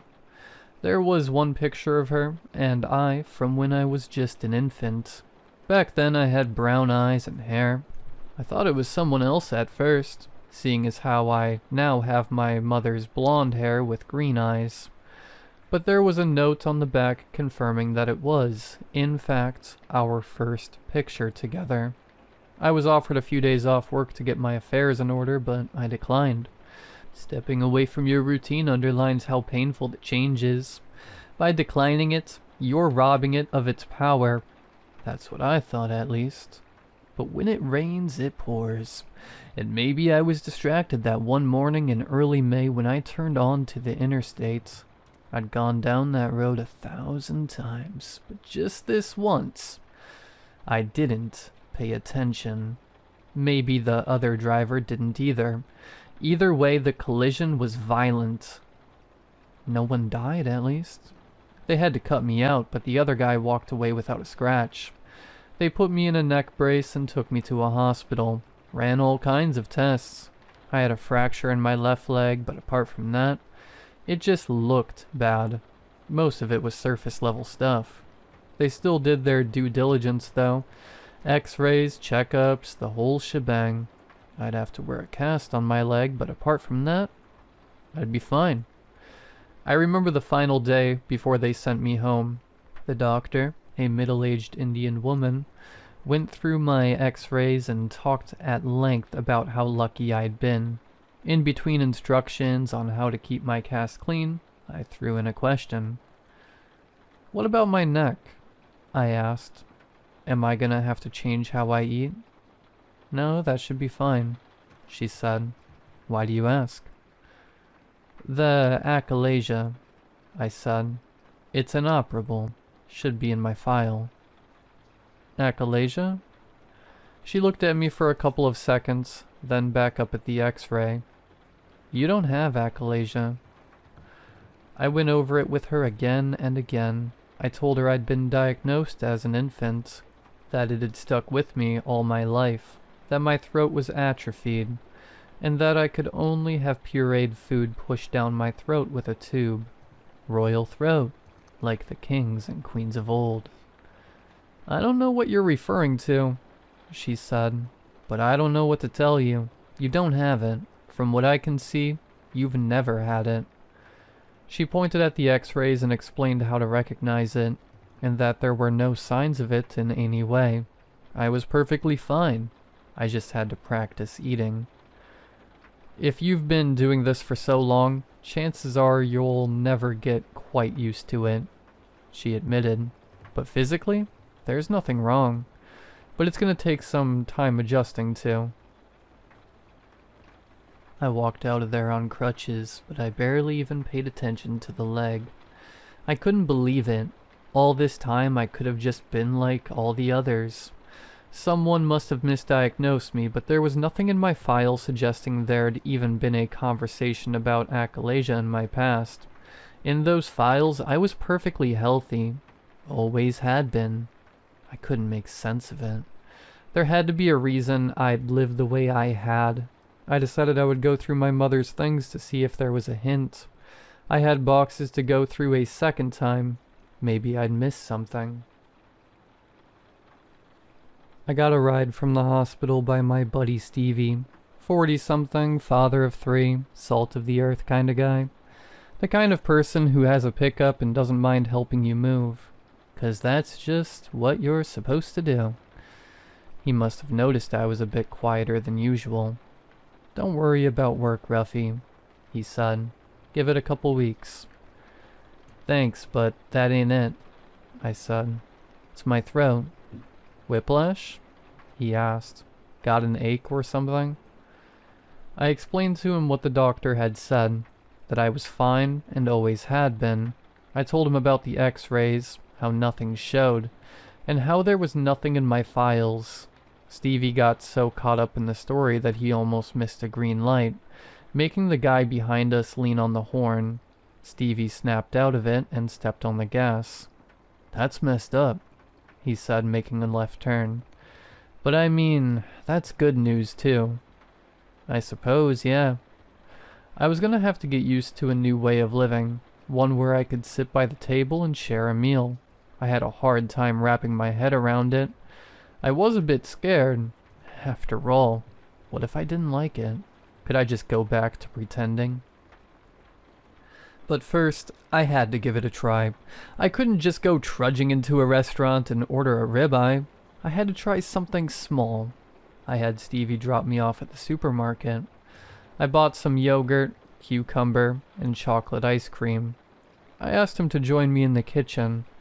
I figured it'd be best to have someone call for help if things went sideways. Like the doctor had said, even if I was physically okay, it'd take time getting used to the sensation. There aren't exactly any tutorials on how to eat. It's supposed to come naturally to us. It's not something you learn. We sat down at my kitchen table and I cracked open the yogurt. Stevie had a Coke. I didn't have any cutlery, so I had to grab a teaspoon from my mom's kitchen box. I dipped it in the yogurt, picked it up, and observed. My heart was beating out of my chest. "You alright?" Stevie asked. "Nervous." "Just try a little," he smiled. "Try to enjoy it." So I tried it. I let my tongue soak in the soft vanilla and acidic tang. I took a deep breath, leaned back, and just tried. I almost choked as my throat muscles cramped up, but it went well enough. It was wildly uncomfortable, though. I coughed a little, but held up a hand to show Stevie I was okay. I tried a little more, and then some ice cream. It was difficult, and I could feel an ache in my throat. I was flexing muscles I'd hardly ever used. Over a painstakingly slow hour, I tried little bits and pieces of things. I was getting used to it, slowly but surely. I had to stop when I got to the cucumber, though. I cut it up and tried eating it like a mush, but part of the skin got stuck in the back of my throat. I ended up having a coughing fit. Stevie had to give me a couple back slaps. We decided to pause for the day, but it was promising. I was feeling something I hadn't felt before. It was a new experience, and I was getting better at it. "Give it a month," said Stevie. "By the time that leg cast is off, you'll be a brand new person." Over the next few days, I was stuck at home waiting for my leg to heal. Meanwhile, I took some time going through my mom's stuff. Everything from old phone books to photo albums. There were a lot of baby pictures, but they weren't in a particular order. In most of them I had blonde hair and green eyes, but there were a couple where it was still a clear brown. I could see a couple of things change in my mom, too. Her hair getting longer, the marks under her eyes growing deeper. But there were other things, too. There was this one picture where she was breastfeeding me, and another shortly after where she used a bottle. There was also one where she'd been in some sort of accident, wearing a bandage that reached up to her shoulder. All the while I was microdosing on food, little pieces of ice cream and yogurt, mashed potatoes and gravy, a strawberry sorbet. It took some time to get my throat moving, but after just a couple of days I could swallow with little to no problem. The first solid food I ate was a salty peanut. I bit down and chewed it for so long that my jaw ached, and when I finally swallowed, I could feel a tingle in my neck, like little puzzle pieces falling into place. I was so relieved I could cry. I ended up eating a whole bag, letting a rerun of Friends echo in the background, but all I could hear was the sweet crunch of peanuts breaking against my perfect enamel. It was such a filling sensation. Flavor, texture, mouthfeel, and with it all the realization that I had so much more to experience. It was euphoric. I wanted to save the first time I had a big dinner for a special occasion with my work friends. Not just Stevie, but the whole crew. My cast was still healing, so I had some issues getting around, but that wasn't gonna stop me from having a fantastic night. A proper steak dinner, a shrimp cocktail, garlic bread. I didn't hold back. I think my colleagues could feel the change in the air as they all got equally excited to order. We had some drinks, made some jokes, and left all the pretense at the door. Just guys being guys. As soon as I dug into my shrimp cocktail, I could feel something. There was this rush of energy, like an electric surge. I could feel my pupils growing larger, and I couldn't close my eyes. My breathing grew shallow and my pulse wouldn't stop rising. It's like I was on some kind of drug or fighting for my life. I thought I might be having an allergic reaction, so I had to stop myself and do a mental check. I felt fine. I was fine. Great, actually. The moment my steak arrived, the others raised a glass. To good food, Stevie said, and good friends. The others echoed the sentiment, but before they got to good friends, I'd sunk my teeth into the steak. I could feel the juices soaking into my teeth. It's difficult to describe the sensation. It's like I didn't just eat a steak. I could hear the bovine death cry in the back of my head. I could feel myself growling as a predator, sinking my teeth in like a prowling tiger. I daydreamed with open eyes, watching the red of the meat pulse with an invisible heartbeat. And somewhere in the distance, I could hear Stevie say something, but I couldn't make out the words. I bit down hard and tore away.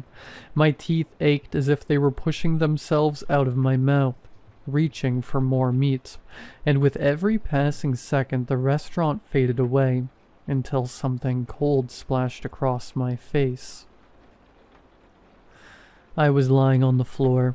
My work friends were standing in a circle around me. One of the waiters called an ambulance. My hands were covered in grease. I'd grabbed the steak right off the plate with my bare hands. There were bite marks on my forearm, deep ones, still bleeding. I had to get my arm stitched up. According to Stevie, I'd gone completely feral. I'd torn that steak up, reached across to Luke's pork chop and grabbed that too. When I couldn't immediately grab more meat, I'd fallen to the floor, biting my own arm like I was trying to subdue a prey animal. They'd never seen anything like it. Some kind of episode, Stevie said. We're worried about you. Doctors didn't know what to make of it.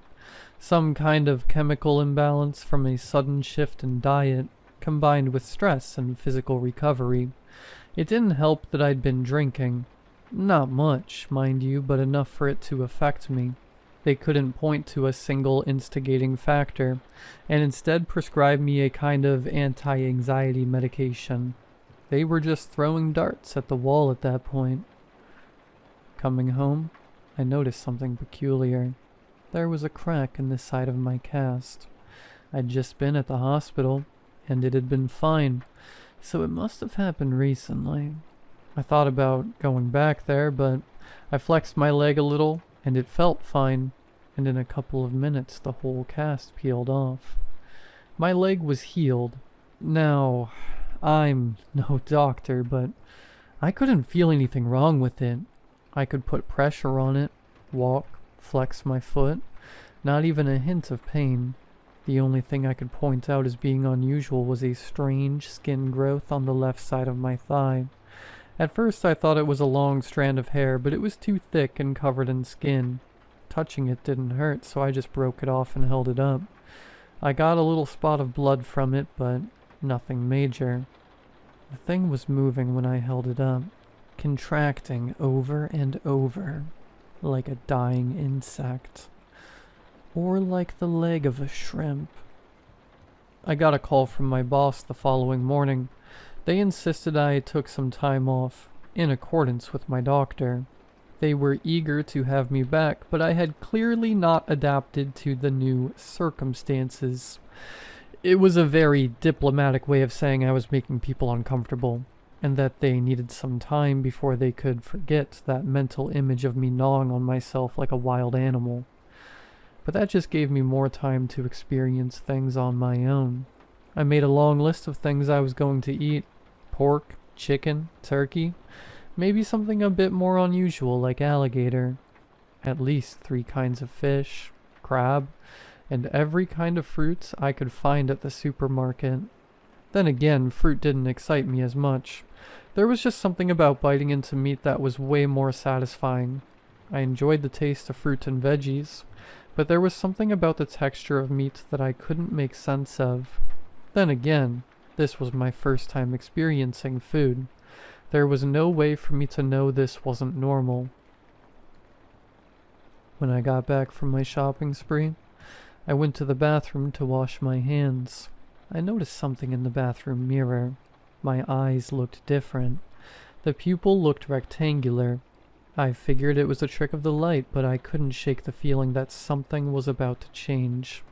But I was too excited to care. I was gonna have a field day. So I washed my hands, splashed some water on my face, and hurried into the kitchen. At first, I was systematic, putting out little samples of things, bite-sized nuggets of meat, ready to be plopped down in a single gulp. I prepped a couple in the frying pan, others in the oven. I'd bought a new air fryer to try out some combos. I put on some music and had a blast. Everything was so rich, so succulent. Different textures, different flavors, and a world to discover. I could imagine the salty sea running between my fingers as I bit down on the crab meat. I could feel the texture of the feathers as I slurped up a slice of turkey. I adored it. Every last second of it. I spent close to 13 hours that way, just eating, eating, eating. The shops closed and opened, and I was first in line to get more. I must have looked like hell. That's what the look on the cashier's face said, at least. I would fall asleep at the dinner table, still holding my next piece of meat. A chicken wing, a tomahawk steak, an honest-to-God cheeseburger. I'd close my eyes and keep eating, dozing off between bites. It was heaven. Well, I didn't know it at the time. I kept that up for 49 hours total. I was in this meat-stained daze, not knowing what was happening around me. I'd missed calls and appointments, emails, bills to pay. I hadn't paid attention to any of it, and my systematic approach had completely fallen out the window. It was a marathon. When my kitchen ran empty, I lumbered to the bathroom. My stomach felt like wearing a backpack on the front, like an imbalance. I had to lean my arms against the wall to keep myself from tipping forward. I was scared to look in the bathroom mirror, but I did it anyway. The pupils of my eyes had gone horizontal. The skin of my left leg had hardened into a kind of shell. My teeth had grown long and jagged. My nails curled into claws, and throughout my hair I could find these long hollow tubes, like the growing feathers of a baby bird. My tongue was thick and discolored, my skin turning a reddish brown, with white milk-like spots. I just stared at myself, not grasping that this was a mirror. It showed me, but it wasn't me anymore. And when that realization hit, 2 thoughts struck me at once. One, that I was destroying myself, that this whole ordeal was what my mother had tried to avoid. 2, that I didn't want to stop. I needed to keep going. I went through my mother's things in between meals. It is hard to piece together a life after it's gone, but it's even harder when you think you already know what it looks like. But my mother's life was very different from what I imagined. Sure, my father was a mystery. There was no mention of him anywhere, except they met at a punk concert back in the 90s. But she'd lived a very full life since then. She'd had friends, lovers, and plans of her own. But one thing stood out in particular: how I'd lost my brown hair and eyes. From what I could tell, she'd hurt herself in some way, and after that, I'd changed. It was around that time where I'd gone from breastfeeding to being bottle-fed. A thought hit me, an uncomfortable one. I thought back on what I'd done with that steak, and the way I'd torn into it. Could I have done something similar to my mother? Had I always been like this? I tried to find more answers, more pictures, more anything. All the while I ate. When I ran out of meat, I had the fruit. When I ran out of fruit, I had the veggies. Then the butter, the yogurt, the ice cubes in the back of the freezer. At one point, it was 3 a.m, and I was feverishly going through a photo album from my high school years. Nothing interesting, but I realized I didn't have anything left to eat. And yet, I was still chewing, looking down. I had started pulling out the buttons from the remote control and crunched them up like they were plastic cashews. I didn't care. I just had to eat. I gnawed on anything and everything. The leg of the kitchen table, the copper wire going to my bedside lamp. I smashed a wine glass on my cutting board and ground it up into something resembling salt and ate that too. I didn't feel a thing. It was just more texture. Wonderful, filling texture. I was in a daze. And the next time I looked myself in the mirror, I could barely comprehend it. When change happens rapidly and naturally, it is hard to notice. You don't really see it until you slow down long enough to care. If you've been running a marathon, you don't stop halfway through to weigh yourself. You wait until you're done. It was the same for me. I didn't realize the changes until I'd slowed down long enough to reflect on them. I wasn't human anymore. My hands had turned into this amalgamation of hoof and claw. My back was bent over with a fish-like ridge running along my spine. My eyes had 3 different colors, and one of them were coming out of the socket. If I concentrated, I could move it in and out, like the eye stalk of a crab. A couple of my teeth had turned to glass and ceramic. I could spot copper cables running under parts of my right bicep. Anything and everything I'd consumed with gusto had integrated into me, one way or another. I couldn't call for help. My fingerprint didn't register on my phone lock. I couldn't make words in my mouth to speak. I'd turned into a flesh prison. You are what you eat. I'd lose track of time. One day I'd have a tail dragging after me. Another I'd have a wing instead of an arm. My whole body was bubbling, like a boiling cauldron, shifting with every bite. But with nothing left to eat, it was devouring itself, eating the last parts of me that were human. I'd awakened a process that couldn't be stopped, and it would turn on itself instead of letting me starve. There was no one to call for help. I could barely close the blinds to my windows. I spent most of the time in the shower, drinking water straight from a busted pipe. I'd spend hours there, drinking, watching myself mutate. I could even affect it, in a way. Another finger, I'd think, and there'd be another finger. But it was getting harder to think, to comprehend, to put thoughts together in a way that made sense. Perhaps more things changed than I realized. After all, the brain is as much an organ as the heart, the throat, and the tongue. I'd lose long periods of time to a hazy blur. I remember snatching a bird off the windowsill and eating it whole, like popping a grape I'd walk around gnawing on the curtains like they were long strands of spaghetti. But in a way, I knew I was losing myself. Whenever I had a moment of clarity, I could feel my heart sink into that empty pit in my stomach. I'm going away, I'd think. I'm losing myself. So with every fiber of my being, I grabbed a piece of paper, bit my finger and wrote in blood, "Stay human." It's difficult to describe the mind of an animal. A part of you disappears.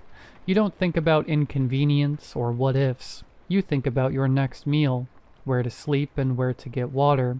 You don't care if you knock over a lamp or pull out a cable. It's just noise. I remember watching that paper, knowing it said something, but the symbols didn't mean anything. It turned from words to scribbles. At one point I mistook them for droppings and started to look for mice. Didn't find any. I didn't consider myself lost. I didn't consider anything. And for days I lumbered back and forth, turning my home into a nest. Then at some point the symbols made sense. A rare moment of clarity. Stay human. I knew it was temporary. A matter of minutes, maybe an hour. I had to think of a plan. Something. Anything that would make me stay human. Everything pointed to me taking on the properties of what I ate. So if I wanted to make myself human, there was only one solution. One grotesque, unthinkable solution. Now, I could find something tasteful in everything I ate. Anything from glass to copper to wood and bone. But having to eat human meat to find myself, that was a line too far. But what choice did I have? I made a plan. It was a long shot, but it was the only one I could think of. I could feel myself slipping, so I tried to remember 3 things. The color of the building I had to go to, the direction I had to move, and that there was meat there. Color, direction, meat. I repeated it like a mantra. I remember standing by the front door pressing my head against the wood. I could hear someone taking their sweet time to lock up and leave in the hallway outside. "Please just go," I prayed. "You have to go." By the time they were gone, so was my mind. All that remained was color, direction, and meat.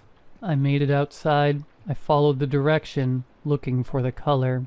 A yellow building just down the street. I would run through the dense woods on all fours, thundering like a hoofed gorilla.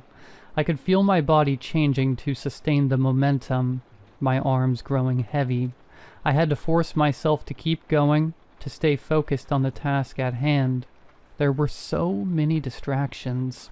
Cars in the distance, voices, bright lights casting shadows of potential prey. But I followed the direction in my mind, and I saw the building with the color, and I knew there'd be meat. I didn't even notice the locked door. I walked straight through it like it was made of paper. There was no guard there, thankfully. If I'd had the mind to read, I would have noticed the sign of County Morgue. I would know what the smell from the metal boxes meant. But in the mind of an animal, you don't care about the name of your prey. You don't give meaning to your actions. You just take what you want and make it your own. So that's what I did. I'm not going to go into detail. I can't. I remember every bite, but I can't bring myself to put it into words. A man who died from a heart attack. An older woman who'd broken her neck. I pulled them out and did what animals do. Meat, bone, organ. Later, the papers would say it was a bear. They weren't entirely wrong, I suppose. I lumbered home, dragging my bloated stomach through the woods.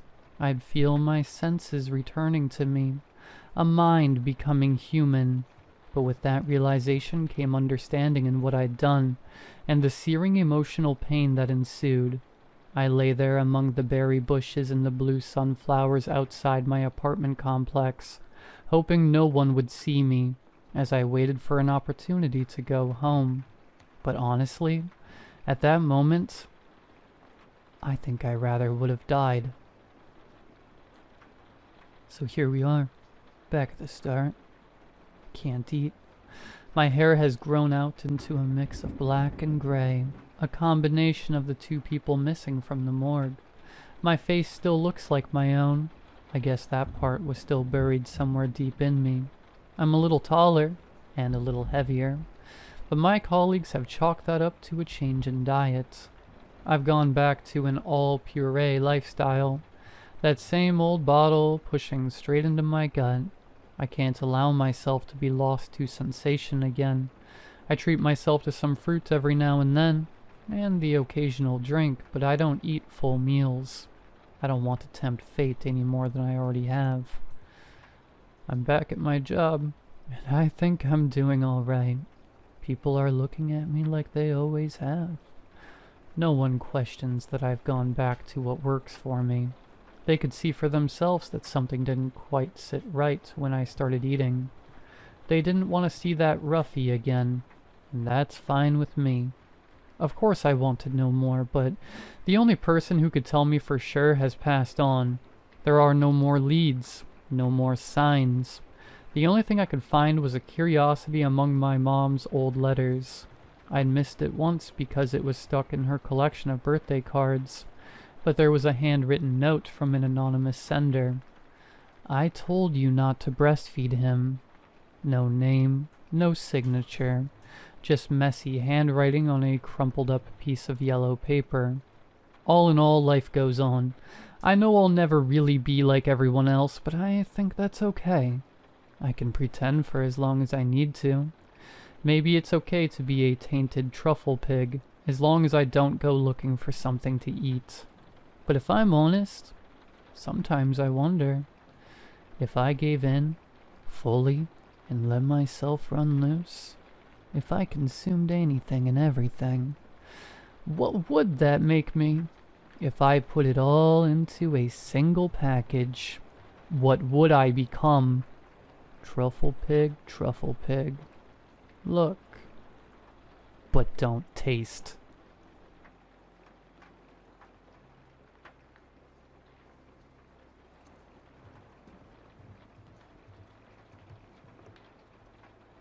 It started small.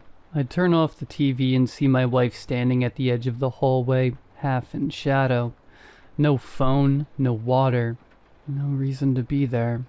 She wasn't doing anything, just standing, watching. I asked if she needed something. She didn't answer, just turned around and walked away.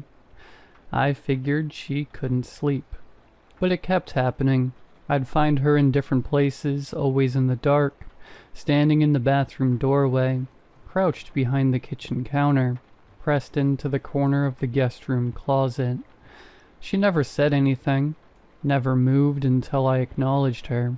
Then she'd calmly walk away like nothing happened. One night I caught her staring into the turned-off television for nearly an hour, unmoving, barely blinking.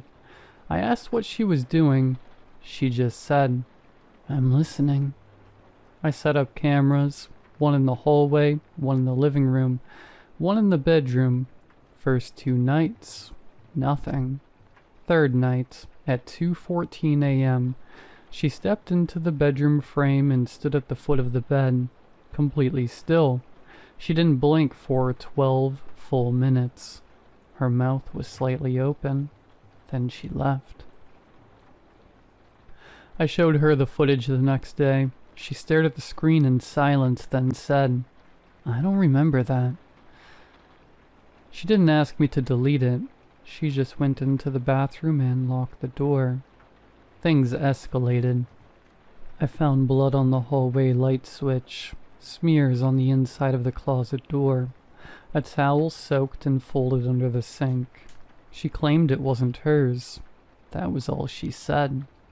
I woke up once to find her on the floor next to the bed, lying flat on her back, eyes wide open, staring at the ceiling. Another night, she was under the kitchen table with cotton stuffed in her mouth. Her hands were shaking, but she didn't speak. When I tried to touch her, she flinched and backed into the corner like I was someone else. She started recording me. I didn't realize until I noticed a blinking red light behind the mirror. There were cameras in the vents.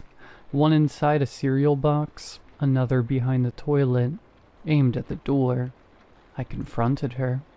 She didn't deny it. She said, "You weren't looking. Someone has to." I left for 3 days. When I came back, every mirror in the house was gone. Not covered. Smashed. Pulled off the walls. I found dirt on the floor like someone had been walking barefoot in circles. The hallway walls were scratched, not with words, but with long, jagged gouges. The kind people make when they panic and can't speak. That night, I woke up to her straddling my chest, not moving, just staring down at me. Her eyes were unfocused. Her face was pale. There was dried blood on her jaw. I couldn't tell if it was hers or mine. Her hands hovered above my throat but never touched me. Then she leaned in, like she was trying to hear something inside my body. In the smallest voice, she whispered, "You have to keep watching me. If you look away, I forget how to stop." I blinked. She was gone. The back door was open. The driveway was empty. And there was a hammer sitting next to the front door. It was still warm, still wet. She hasn't come back. Now I wake up to sounds that aren't there. Soft footsteps on carpet. A breath outside the bedroom door. Clicks in the hallway like someone testing the lock over and over. Last night I opened my phone and found 39 new videos I never took. They were all of me, eating, sleeping, brushing my teeth, all from behind. Always just far enough away that I never noticed. In the final video, I'm standing in the living room, looking down at something on the floor. The camera tilts and I see her body. Her face is split open, her arms bent backward, her mouth smiling. She's mouthing something over and over. I slowed it down frame by frame. The words are clear. You blinked.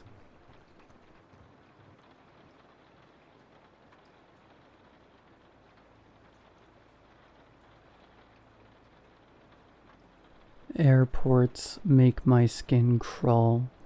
Not anything about the building itself, but everything that comes with it. The constant squeaking of shoes against newly polished tile, the sound of crying babies, and the murmured apologies of their parents. And the smell, too.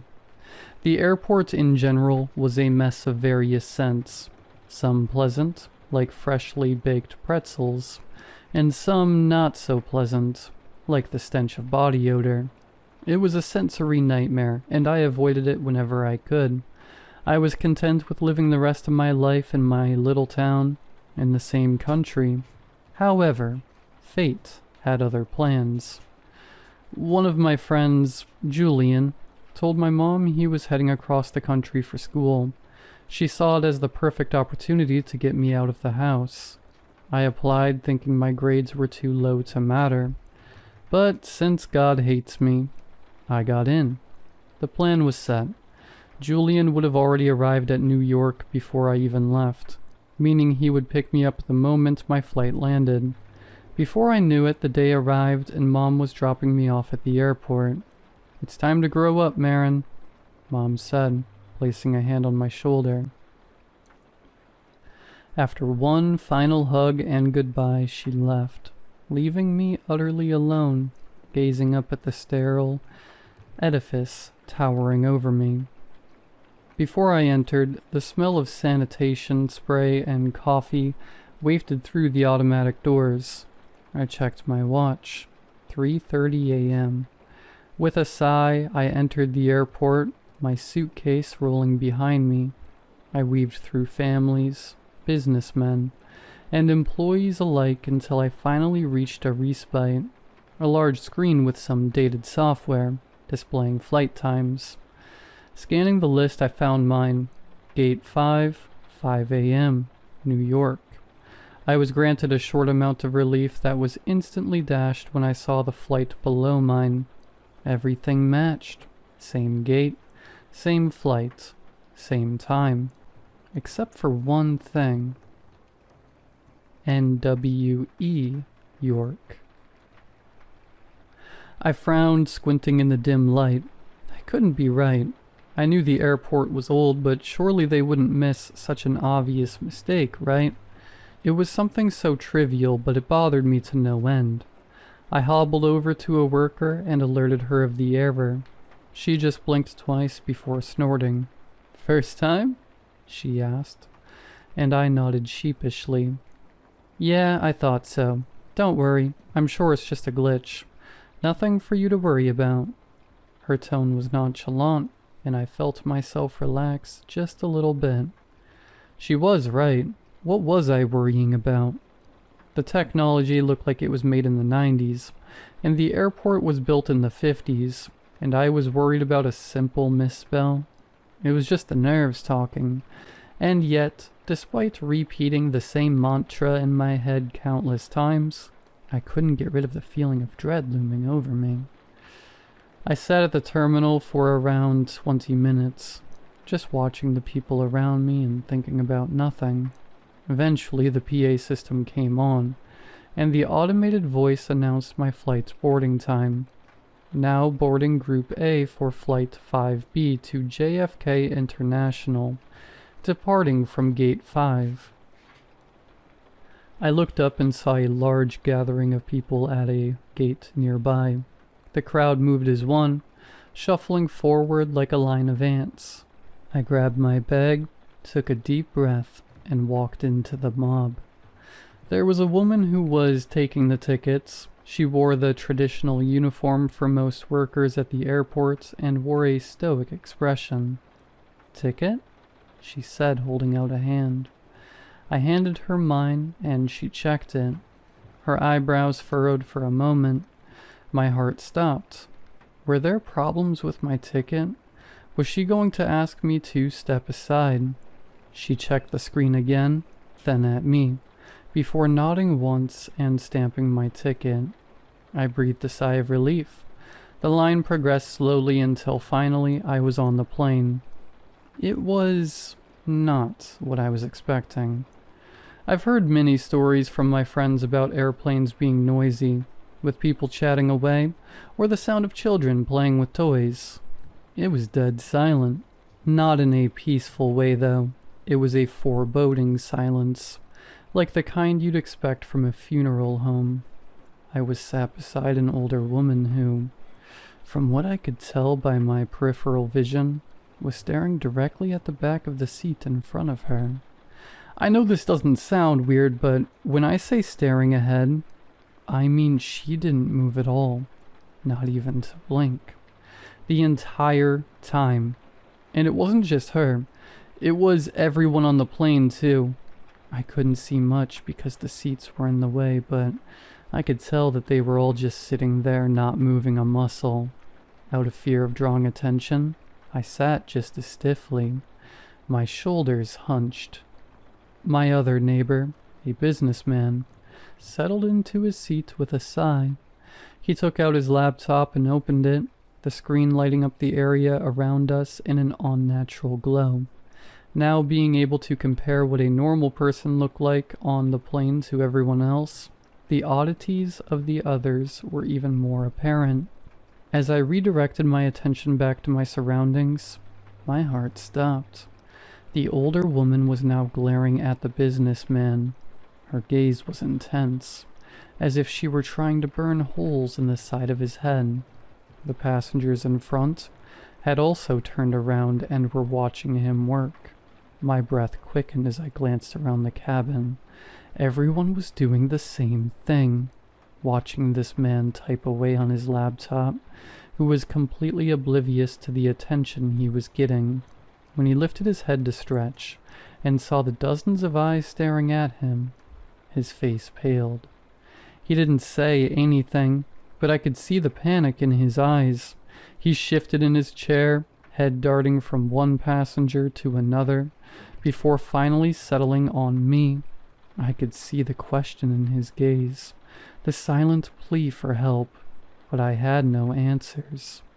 I didn't know the rules, but at that moment I knew he had broken one. I just shrank in my seat, clamping my eyes shut. I didn't dare open them again, not even when the man's typing had stopped. All I could hear was the soft hum of the engine, nothing that indicated there was anything living or breathing on this plane. When I did open my eyes, the seat to my left was empty, not even an indent of where he sat. Now, I wasn't really the superstitious type, nor was I the type to believe in the supernatural or paranormal, but I also couldn't deny what had just happened before my eyes.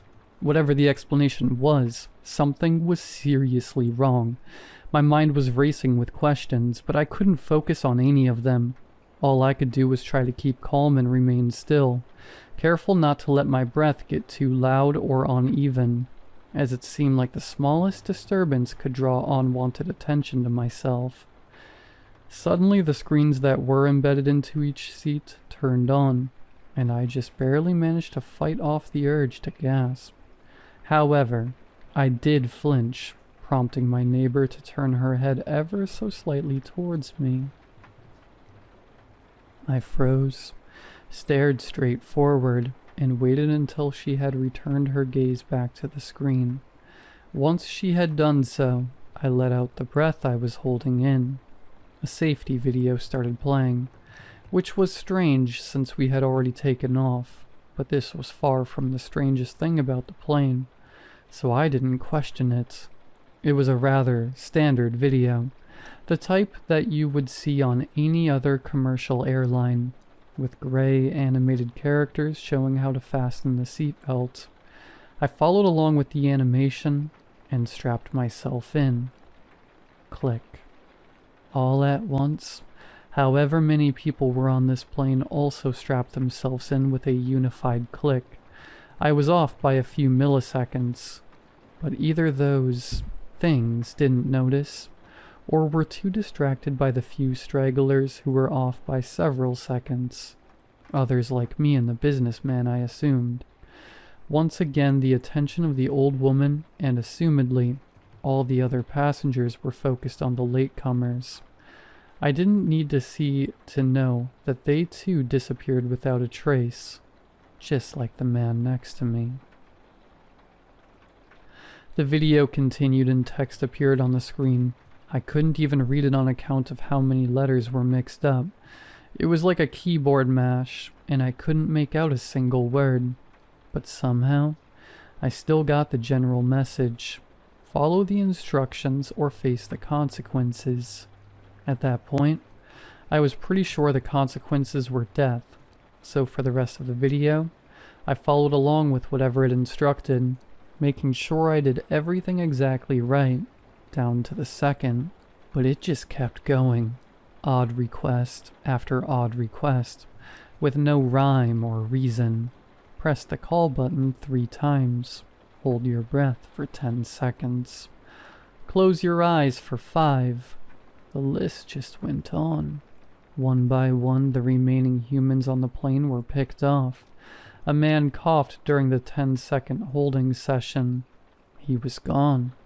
Another person forgot to put their phones on silent. They were gone. A baby started wailing in the back while the mother tried desperately to calm it.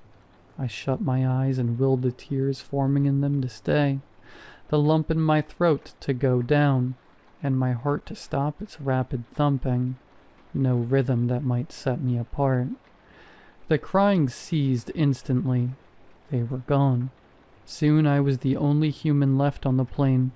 I like to think that maybe someone else was as good as me at following the instructions, and maybe they made it through unscathed, but I had no way of knowing. After around an hour, the video finally ended, leaving me with nothing but the faint droning of the plane's engine. For hours I was slick with sweat, and my heart hammered at a pace a hair's breadth away from bursting. My lungs ached, desperate for a deep breath, and my muscles burned from tensing up. But I dared not move. The plane was just supposed to travel across the country, maybe an hour or two, but the flight had long passed that. Fear subsided, replaced with a numbing, all-consuming sense of monotony. The boredom was unbearable, so I tried to distract myself by counting the number of breaths I took, or how many times the lights above my head flickered. It was the only way to keep me sane. That boredom gave way to exhaustion, gradually wearing down my body until I felt like I could barely keep myself upright. My eyelids became heavy, and it became harder to focus on anything around me. I couldn't even tell if I was still on the same plane or not. Everything was starting to blur together. I concluded that, if I were to die, then having it happen in my sleep wouldn't be the worst thing in the world. So with that thought in mind, I let my eyes close and cast myself into the void of unconsciousness. Ladies and gentlemen, we'd like to thank you for choosing as your preferred airline. We hope that you choose to fly with us again. Local time is 9 p.m. and the temperature is a nice 70 degrees Fahrenheit. Please enjoy your visit to NWE York. I was jolted awake by a voice crackling through the speakers, announcing our arrival to New York. I had finally arrived. I forced the memories of the trip out of my head, forced myself to ignore the empty seats around me and the blank stares of the passengers, and walked out of the plane, rolling my luggage behind me. My heart nearly leaped out of my chest when I saw Julian's form standing in the lobby, holding a sign. I was nearly about to sprint towards him and give him the biggest hug of his life when I noticed something off about him. That big, dopey smile was gone. His face was a blank page, and his eyes didn't spark with life, even as they met mine. And the sign he was holding read, WLECOME to NWE York. MAIRN.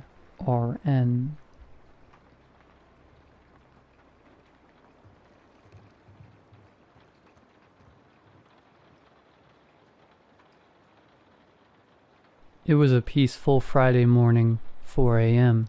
I had awakened to my husband getting out of bed per usual. I just rolled over and fell back asleep for another hour. My alarm blared through my phone and I got out of bed, made breakfast and woke the twins, Millie and Milo.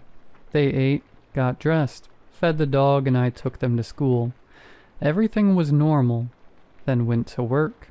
At 1:50 I picked the kids up, told Milo to stop kicking the back of my seat as he giggled about how much fun he had at school, while Millie gasped and laughed at his special effects he added when describing it. We got home and I cut up strawberries for the kids as they did their homework. 6:30 rolled around and I waited for my husband Leo to walk through the door, but he didn't. Probably was running late. Milo watched TV as Millie drew pictures from the show they watched. As it got late, I worried where he was. "Mommy, where's Daddy?" Millie asked with her big hazel eyes staring up at me. "Work," I answered as I ruffled her hair. "Anyway, it's 8. Time for bed." "No," she shrieked, trying to run as I picked her up. "Milo, run!" She giggled as I tickled her. I made my way to the couch as Milo perked up. Not the tickle monster of bedtime," he yelled. I scooped him up too and carried them up to their rooms. "Bedtime, you two. PJs on and teeth brushed," I instructed. Our Rottweiler Bacon jumped up the stairs and wagged his tail as I walked over and pat his head. As I descended the stairs, Bacon trotted behind, still wagging his tail and panting. "Mom, I'm ready for my bedtime hugs," Milo called 15 minutes later. I sighed and got up from the couch and went to his room while I heard Millie still brushing her teeth in the bathroom. Milo sat up in his bed with space sheets as he clutched onto an alien plush I had gotten him. "Mom, I have a question," he said with a grin on his face that let me know he had a plan. What's up, my astronaut? Can me and Millie have a new and later bedtime? Milo asked with a charming smile from his father. Since me and her are big kids now. You asked the same thing yesterday. I rolled my eyes and smiled. You're 7. Maybe soon, bud. Now bedtime. I kissed his forehead and shut the light off before exiting. Mom, look, my teeth are all clean, Millie exclaimed as she ran up to me. I'm like a shark. I see. Well, come here. It's time for the little shark to sleep. I picked her up and booped her nose as I carried her to her bed. She thrashed in my arms, giggling as she flailed her arms around. I sat her down on her bed and pulled the blanket up onto her. Mom, when's Dad coming back? He reads me my ocean books. Millie asked, crossing her arms. Soon. Now bedtime. I kissed her forehead and again turned out the light and left. I went downstairs and sat on the couch to watch some random movie. I began to feel scared as the hours ticked by without Leo coming home. Time passed by fast, and next thing I knew, I was waking up to my husband coming through the door staring at me before rushing up the stairs. I sat up to follow, but Bacon whimpered before I could stand. So I stayed on the couch. Next day. I yawned as the sunlight peeked through the blinds. I got up as Bacon followed me into the kitchen to start on some breakfast. As I got the stuff ready for pancakes, Bacon just plopped down in the corner of the kitchen, watching me like a hawk as I cooked. I guess the smell of scrambled eggs and pancakes woke the twins as they came down the steps and into the kitchen. Milo sneezed, which made me turn around to see him wrapped in a blanket, with a red nose and tired eyes. I served up 4 plates of breakfast, and set it to the side as I went and gave Milo some medicine, despite his weak protests, before propping him on the couch with his plate and a fork. As I was about to head back to the kitchen, I heard a loud thud from the room. I guess Bacon heard it too as he appeared at my side. I started up the stairs before I heard a small whine from Bacon. I thought I stepped on his paw, but he just sat at the bottom, looking at me with pleading eyes. I continued up and heard him treading behind. I reached our bedroom and saw my husband just standing at the window, extremely still. I didn't think he was even breathing. Bacon growled and clamped his jaws on my shirt when I was about to go in. Leo turned to me with empty eyes and a smile so wide it made me uncomfortable. His hair was matted and he had bags under his eyes. He walked stiffly and went down the stairs without acknowledging me or Bacon. I followed as I felt something off. Mommy? I heard Milo scream in unison with Millie. I rushed down and saw my husband pulling on Millie's arm as she fought him with fear in her eyes. Leo! I shouted. He turned with the same creepy smile, and if anything it was wider. I ran between him and Millie and tried to pry his hand off her arm. He pushed me to the floor, and then I heard that time-freezing pop that filled the room with silence, then screaming as Millie cried. I shoved Leo to the wall.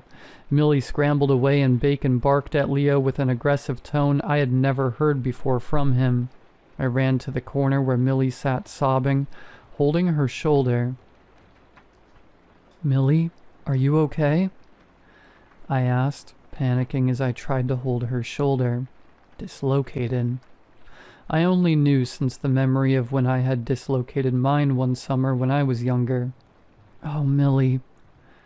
I carried her to the car as Milo waddled behind, still wrapped in his blanket. Bacon cried and followed behind and jumped into the car.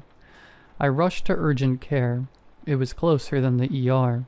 A woman, maybe late 30s, sat at the desk typing away before she raised her focus to us. Yes? She asked in this emotionless tone. My daughter. She's dislocated her shoulder. I gasped slightly, holding Millie, who was still sobbing out. All right. I guess Ramirez can take you. She said dismissively before returning to typing on her computer. Just fill this out, she said, pushing a clipboard toward us. I filled it out, and a woman with gray hair pulled into a tight bun called for us. "So what happened?" she asked coldly. "My daughter, her shoulder, it's dislocated." I choked. She raised an eyebrow and examined Millie. "Nothing is wrong or out of order. She probably just fell. Kids are dramatic." "It's dislocated. Did you even check?" Ramirez rolled her eyes. "She's fine. I did check. Don't coddle her, and maybe she wouldn't be crying like this over falling off a slide." My blood boiled as I took my daughter in my arms. I took her to my car and just rested my head on the steering wheel. I sighed. "I felt it," Millie mumbled. I didn't know how to reply, so I just drove home while the kids slept. At home, I put them to bed for a nap. After, I berated my husband, yet with every word, his smile grew wider. This wasn't Leo. I grabbed a bag and packed my clothes. I need to stay at my mom's house, just for a little bit. While packing the kids' clothes, I heard a loud yelp from downstairs. Bacon came limping up the stairs and to my side trembling. A loud shriek boomed through the house as Bacon whimpered and pressed against my leg. I immediately threw the bag around my shoulder and grabbed the kids who carried their backpacks. As I crept down the stairs, I saw Leo on the floor, lying face down with a black goo spreading around his back. Bacon followed slowly. I opened the door slowly, carefully trying not to make a sound. Me and my kids, Bacon included, slipped into the dark night and speed-walked to the car. I put the twins in the car and told them to lay low just in case. I slipped Bacon into the trunk, and I guess he understood as he buried himself beneath the bags. I started the car and got in, but as I was about to close my door, I heard a deafening scream that didn't sound human, and saw my husband in the rearview mirror with his eyes fully white and blood and that strange black liquid dripping from his mouth, which was curled into a smile that I was sure would split his face in some way. He just stood by the door as I sped away. I drove and am at a rest stop as I am typing this. My kids crawled into the trunk and slept with Bacon. I'm just glad they're safe. I gave an anonymous tip to the police to check the house. So I'm tired. I'm just gonna sleep for a little bit.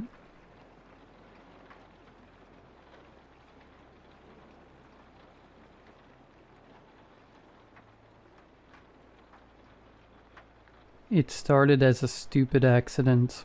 I was slicing chicken late at night, half watching some YouTube video when the knife slipped. A deep, clean slice across my left palm. I remember the sound before the pain, a sickening shk through skin and tendon.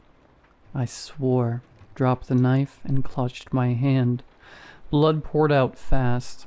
I wrapped it in a towel, called urgent care, and drove myself with one hand. They stitched it up, 10 tight black threads, and the doctor said it would heal fine. Come back in a week, keep it clean. That was 3 weeks ago. It still hasn't closed. Worse, it's wider now. I kept it clean, washed it carefully, applied antibiotic cream, but every time I unwrapped the bandage, the wound looked wrong. Not infected, just open, like the skin had forgotten how to grow. I went back to urgent care. A different doctor this time. He looked at the wound, frowned. Strange. Did you reopen it? No, I said. It just won't close. He restitched it tighter this time and gave me stronger antibiotics. I followed every instruction. 5 days later, I woke up to my bed sheets sticky with blood. The stitches had burst. The wound looked hungry, the skin on either side pulling apart, like it wanted to gape open. The meat inside looked darker, not infected, different, like something was moving just below the surface. I didn't go back. Something about the way the doctors touched it, how quickly they backed away, how they exchanged glances, told me they didn't want to see it again either. Instead, I kept it covered, started filming it, watching it. Every night, same setup, lights off, infrared camera from my job. I do AV installs. Lens fixed on my hand while I slept. I didn't expect to catch anything. The first night, nothing happened. The second night, I twitched and turned, scratched at it in my sleep. The third night, something came out. It was just a frame or two. Had to go frame by frame to see it. A dark, thin shape almost like a spider leg poked out of the wound. Then another. Then they slipped back in. The video ended with me mumbling in my sleep and rolling over. I watched it 10 times. That wasn't a dream. The wound pulsed around the edges, like it welcomed whatever that was. I haven't been able to sleep since. I keep watching it, keep recording. Every night the thing comes out for longer. On Thursday I saw what looked like a face, small, featureless, gray. No eyes press up against the inside of my hand, like it was testing the boundary. It stared up at me from the inside of my own flesh. I've started hearing whispers at night. They come from inside the walls at first, but eventually they settle around me, like static building inside my skull. It's always the same voice. Let it open. Let me out. Sometimes I dream I'm holding hands with myself, except the other me is hollow, and something is shifting behind his eyes. In the dream he says, "You split the veil. We never forgot." I don't know what that means. I'm not religious, not spiritual, not into weird rituals or anything like that. I just cut my hand. That's all. But I think whatever I cut into wasn't just me. Last night the wound reached my wrist.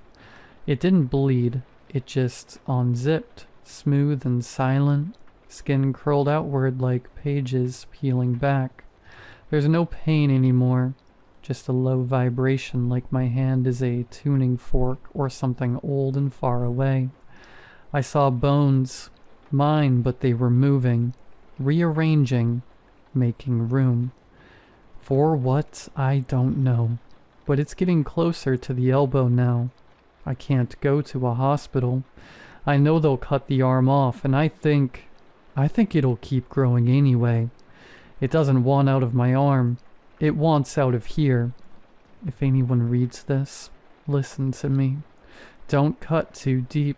Don't let your wound stay, because once it gets out, I don't think it'll go.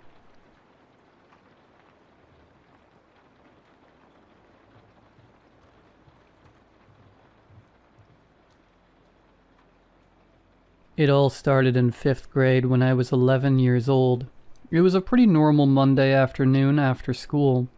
My older brother and I were raised by a single mother, so she was often working late into the evenings. We lived in rural northeast Tennessee, and our backyard bordered the Cherokee National Forest. It's a valley community deep in the mountains, and there's not much to do there that doesn't involve the outdoors. A creek ran through our yard, and my brother and I would follow the creek up the mountain. If you followed it long enough, probably about 1.5 miles, you came to the source, which was a natural spring coming right out of the rock. There was a little waterfall that fed into a big swimming hole that we would frequently visit to swim in the crystal clear water. Many days were spent splashing around, or turning over rocks and catching crawdads, frogs, and snakes. On this particular day, we decided to climb to the top of the waterfall, where the mouth of the spring was.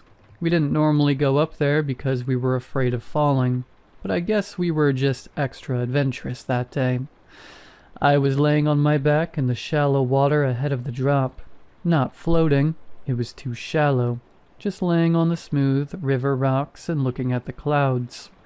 My brother dared me to get closer to the edge. He called me a chicken and said I was too scared. He went and sat on the edge with the water flowing around him, looking down at the swimming hole. Well, I'm not a chicken, and I took his challenge. I went and sat right next to him on the ledge. I knew my brother was pretty mean, and I also knew he was probably going to pretend to push me to scare me. I decided I would flip the switch on him and jump off when he did. I don't know what possessed me to finally make the jump, but it's something we had talked about before. It wasn't a particularly tall waterfall, maybe 15 feet. Possibly less because I was a lot shorter back then. It probably seemed much taller than it really was. The water, likewise, wasn't some rushing river rapids, just a calm little creek. Like I suspected, he gave me a light, playful little shove, and without thinking I let myself slip off. I knew the swimming hole was very deep. We'd never been able to reach the bottom by swimming down, and we'd done all manner of things to try and gauge the depth. We had tied a rock to a rope and thrown it in, but the rope completely disappeared in the water. I don't know exactly how long the rope was, but it had to have been at least 20 to 30 feet. So, I wasn't worried about hitting any rocks or breaking my bones at the bottom. I dove in plenty of times from the ground, and I'm a good swimmer. While I was falling, I felt so alive. I laughed and screamed as I fell, and it felt like some of the rides at Dollywood, where we'd gone on vacation to before. I hit the cold water and felt myself plummet. I went farther down than I'd ever gone before, and just as I began to swim back up to the top, I felt a force pulling on my legs. It was suction, and I started getting pulled back down. Immediately I knew what was happening. I'd heard stories of this before. There is another swimming hole similar to this called the Blue Hole in nearby Carter County. There are underwater caves that have sucked in swimmers, who dove too deeply that drowned and whose bodies were never recovered. It had never occurred to me before that there could be underwater caves here too, so when I felt myself getting sucked down, I panicked. I let out a scream, which is the worst thing I could have done, and watched my precious oxygen rise through the blue-green waters and massive air bubbles. I breathed in water and began choking, all while seeing the light at the top get farther and farther away. Then blackness. I was pulled into the cave, and I felt myself get smashed around algae-covered rocks. The cave grew so narrow that I could feel it squeezing my sides, and I knew that I was going to die. I remember my whole life flashing in front of my eyes like in the movies. I thought about my mom and became very sad that she would never find me. I thought about my brother, who's probably going to blame himself for my death even though it was my decision to jump. I think that I died. Or at least, I lost consciousness. Because the next thing I remember, I was waking up on the sand, coughing up and puking creek water. My brother had saved me. Apparently he jumped in after me but couldn't find me. He says I was underwater for at least 5 minutes, until I suddenly resurfaced looking blue and cold. He said he thought I was dead, and he pulled me out and pressed on my chest and belly until I spit up water. I was shaking uncontrollably, and I was very cold despite the warm weather. It was September, but here in the south, we were still shaking off the 100-degree heat of August. My brother was leaning over me asking if I'm okay. I couldn't really talk because my throat and lungs were burning, but there was something off about him that I couldn't place. He looked me in the eyes, and that's when it hit me. His eyes were green, but they'd always been brown before. I know they were brown because I had green eyes like our mother, and she always said he had our father's eyes, who passed away when I was an infant. I was pretty weirded out by that, but in my current state it was the least of my concern. Wordlessly I got up and started walking downhill back towards our house, my brother following close behind me. He was begging me not to tell our mom that he pushed me, and even though I wanted to tell him this was my fault, that I decided to jump, I just couldn't find the energy to speak. I was dead tired, and I had this awful, squirmy feeling in my belly that made me want to cry. As we got closer and closer to the house, My eyes started watering up and I started feeling very sad. Like, hopelessly sad. Sad in a way an 11-year-old boy rarely ever feels. I also felt very afraid, like something really bad was about to happen. When we got to the little clearing we used to enter the woods, I saw my mom's car parked in the gravel driveway and I began bawling. I took off running. I don't know why. My body was acting entirely on its own at that point. All I know is that I was screaming and crying like a toddler and running as fast as I could towards the house. To put it frankly, I had a bad day and now I wanted my mommy. I sprinted up to the door, leaving my brother far behind, and ran inside and immediately into the arms of my mother who was sitting on the couch. I buried my face in her lap, covering her jeans with wet sand and tears. She put her hands around me and squeezed, asking what's wrong. Through sobs and sniffles, I told her everything. I told her that my brother, from here referred to as James, had pretended to push me, but that I jumped on my own to scare him. I told her about sinking to the bottom and everything going black, and how James had rescued me. By the time my brother came inside, I had calmed down a lot, and was sat on the carpet watching Dragon Ball Z. My mom scolded us both and reminded us that we weren't supposed to be going up there to the swimming hole without an adult. She grounded my older brother, but decided my experience was punishment enough for me, so he was sent off to his room, while I got to keep watching TV. Later that night, my mom was helping me with some homework and kept giving me these weird looks. I asked her what was wrong, and finally she said, "Your eyes are green." She said it like it was a question. I said, "Duh, Mom, they've always been green." She said she swore they were brown. She even got out old pictures of me, and sure enough, I had brown eyes in all of the pictures. But they were green now. It's kind of funny because she was freaking out that my eyes were green while I was freaking out that they had never been brown. This caused a bit of a stir in the house. She called my grandma, who also confirmed I had always had brown eyes up until now. She made an appointment for me to go to the doctor the next week, and I guess I tried to just put it out of my mind until then. The next day I went to school like usual, and a few kids commented on my eyes and how they didn't realize they were green up until now. I was, and still am, of the opinion that they've always been green, and I insisted as much. Everything else was like a normal day until just before recess. There was an emergency staff meeting called. Our teacher returned from the meeting with the AV cart and started plugging up the TV. We all cheered because we thought we were watching a movie, but when she turned it on, we were watching the news. A plane had just flown into the World Trade Center in New York City. It was Tuesday, September 11th, 2001. I remember very vividly when the second plane hit on live TV. I remember the collective gasp of 25th graders seeing mass murder for the first time.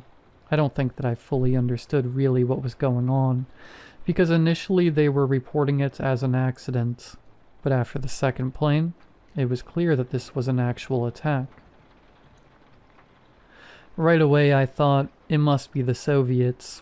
To my knowledge, up to that point, the Soviet Union was still around and the Cold War was still raging. I even asked the teacher if she thought it was the Soviets, and she gave me a weird look and told the Soviet Union was gone, and had been gone since before I was born. I told her she was wrong. I distinctly remember learning about the Soviet Union in social studies class, and that it was still our country's greatest enemy.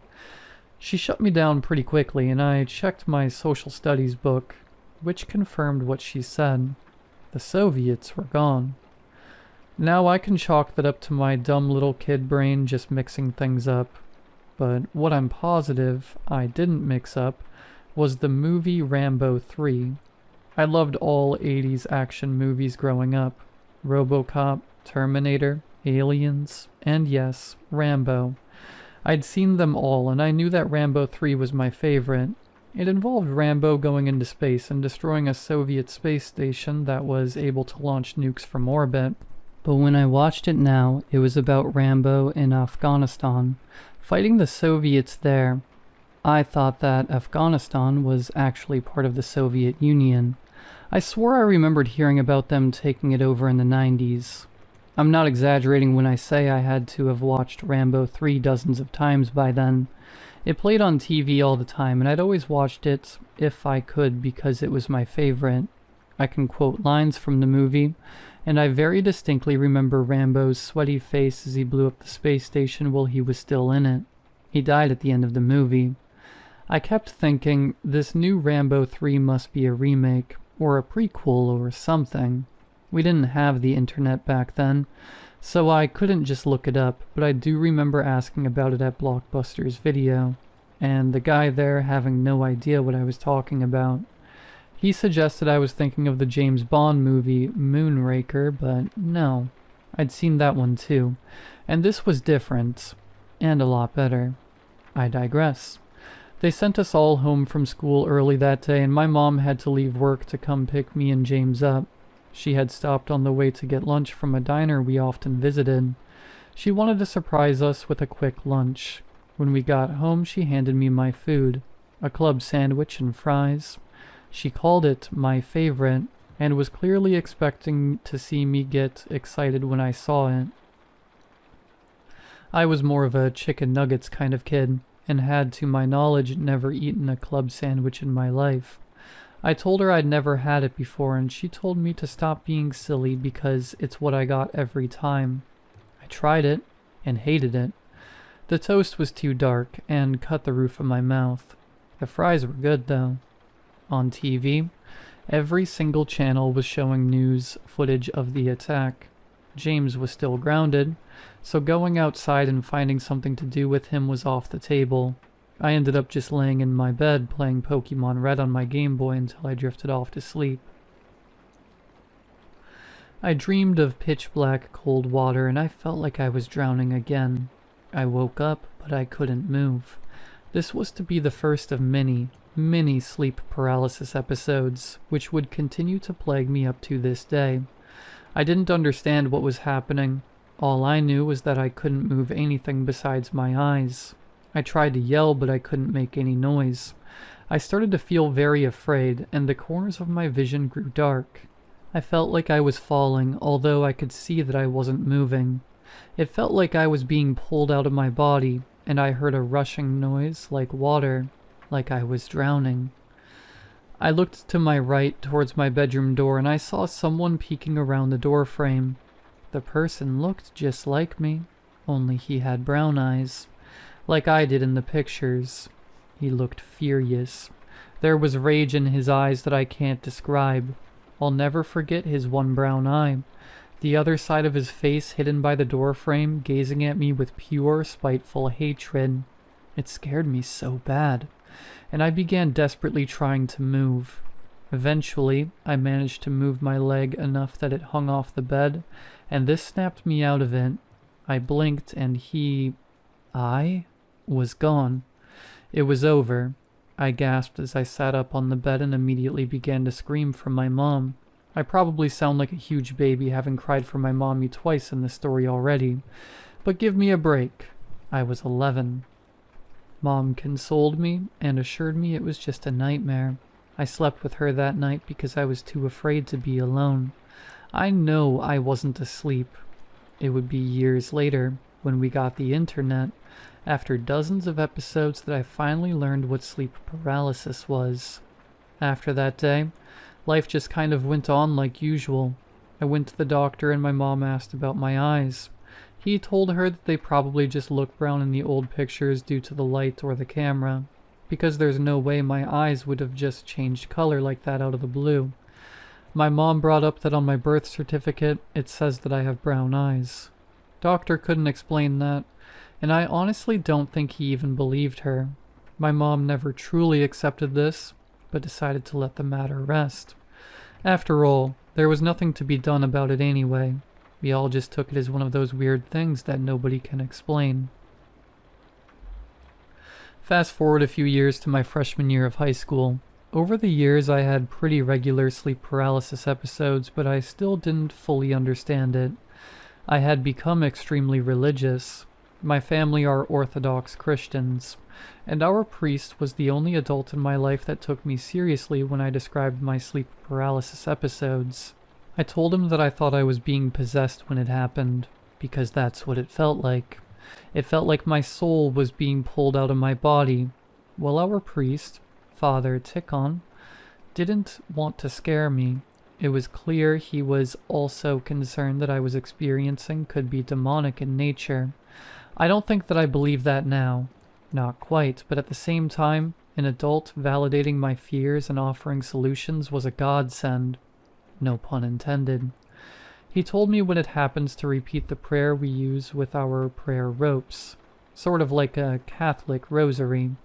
Lord Jesus Christ, Son of God, have mercy upon me, a sinner. So that's what I did. Every time it would happen, I would say in my head, since I couldn't speak, the prayer over and over until it stopped. This seemed to work, and as long as I said the prayer, I didn't see the version of me with the brown eyes. That version never grew up, by the way. He remained 11 as I continued to get older. The attacks were much shorter and less scary. Eventually, after I'd been through it hundreds of times, I wasn't even really scared by it anymore. I just said my prayers and that was that. I followed the full Orthodox prayer schedule. For the Orthodox reading this, you know what a task that can be. I said the full Trisagion, plus all the extra morning prayers in the little red prayer book. If you know, you know. Then the midday prayers and finally the nighttime prayers. If you recite all of them out of the book, word for word, that comes out to about an hour of prayer each time. So 3 hours of prayer a day that way. Plus I would do my prayer rope at least once per day, which was 100 knots. So 100 times every day. Lord Jesus Christ, Son of God, have mercy upon me, a sinner. When I slipped and didn't say my prayers, I would have a bad episode. This enforced my belief that something demonic, or at least supernatural, was happening. One such day, I hadn't said my midday prayers or done my prayer rope. I was too busy focusing on a crush I had on a girl at school. I'd asked her out, and she said no. I was so upset that I let my prayers slip. I took a nap when I got home from school, not remembering my prayers at all, just thinking about the girl. I woke up from 3 loud, distinct knocks on my headboard. Bang, bang, bang. Very loud and clear. When I woke up, I was staring the child version of me in the face. The big brown eyes staring into my skull with pure venom. Immediately I started reciting the prayer in my head. Lord Jesus Christ. What? I couldn't remember. What was the next word? Lord Jesus Christ, Son of... Come on. Lord Jesus... He was slowly putting his face closer and closer to mine. His eyes locked onto me. Every time I caught his gaze, my mind would blank, and I couldn't say the words. Lord Jesus Christ, Son of God... I stuttered. In my brain I stuttered. Something I didn't even think was possible. I kept trying to say it in my mind, but I just couldn't get it out. Now he was right up against my face, his little cold nose pressed against mine. I could smell his breath, and it smelled like creek water. He said without moving his lips, "He doesn't care about you anymore." I shut my eyes tight. I could still feel and smell him. Jesus Christ, Son of God. I heard laughing. I opened my eyes and he was still staring me down, still furious looking. His mouth was open, but his lips weren't moving. My ears became very hot, and I could hear awful laughter all around me. Jesus Christ, Son of God, God, have...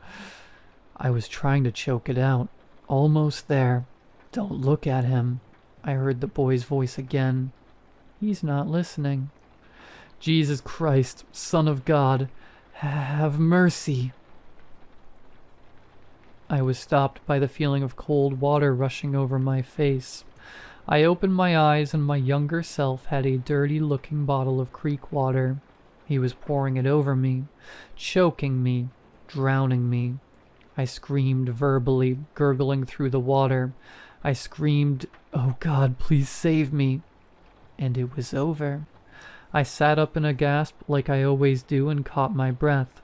I dropped to my knees on the floor and pulled the prayer rope from around my neck. I started chanting and I completed the rope twice before I stopped. When I put the rope away, I realized that my bed was wet. I went over to the neighbor's house and stayed there until my mom and brother got home later that day. I didn't bother telling them about it because at this point, they didn't believe me anymore about the sleep paralysis. They were convinced they were just normal nightmares. Tennessee in the early 2000s, at least where I lived, didn't have stellar mental health care. Therapists were something that rich people had, not families like ours. I didn't have anyone to talk to about it besides my priest. To his credit, he advocated for me. He tried to talk to my mom about a potential exorcism. Well, my mom was an Orthodox Christian. She wasn't superstitious, and for her, it was more of a cultural thing than an actually supernatural one. She wouldn't let him do the exorcism, but agreed to let him bless our house, which is normally only done once per year. This blessing made me feel safer, but it didn't stop the attacks. Nothing as bad as that one would happen for a long time, so things kind of went back to normal. I'd have an attack, say my prayers, and get through it. It always felt like it set me apart from the rest of my family. They were all normal, happy people. Meanwhile, 2 to 3 times a week, I believed I was embroiled in spiritual warfare with my very soul. It continued like that for another 2 years, until when I was a junior I discovered something that stopped the attacks even better than religion. Drugs. I tried smoking pot for the first time with my friends and one of their older brothers. I loved it immediately. I felt so free and light and happy and giggly and hungry. That night when I slept, I didn't dream. No nightmares, no sleep paralysis, nothing. I hadn't slept like that in years, not since the incident at the swimming hole. By now, we didn't live in the sticks anymore. We'd moved into town and were living in a government housing project. The call center my mom worked at had closed down, and now she worked at McDonald's trying her best to make ends meet.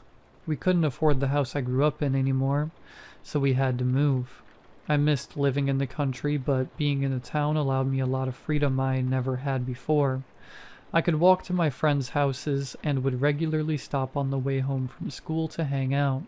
I started smoking pot every chance I got because I knew they kept the attacks at bay. My brother and I had figured out how to connect to a neighbor's Wi-Fi, and so we had reliable internet for the first time.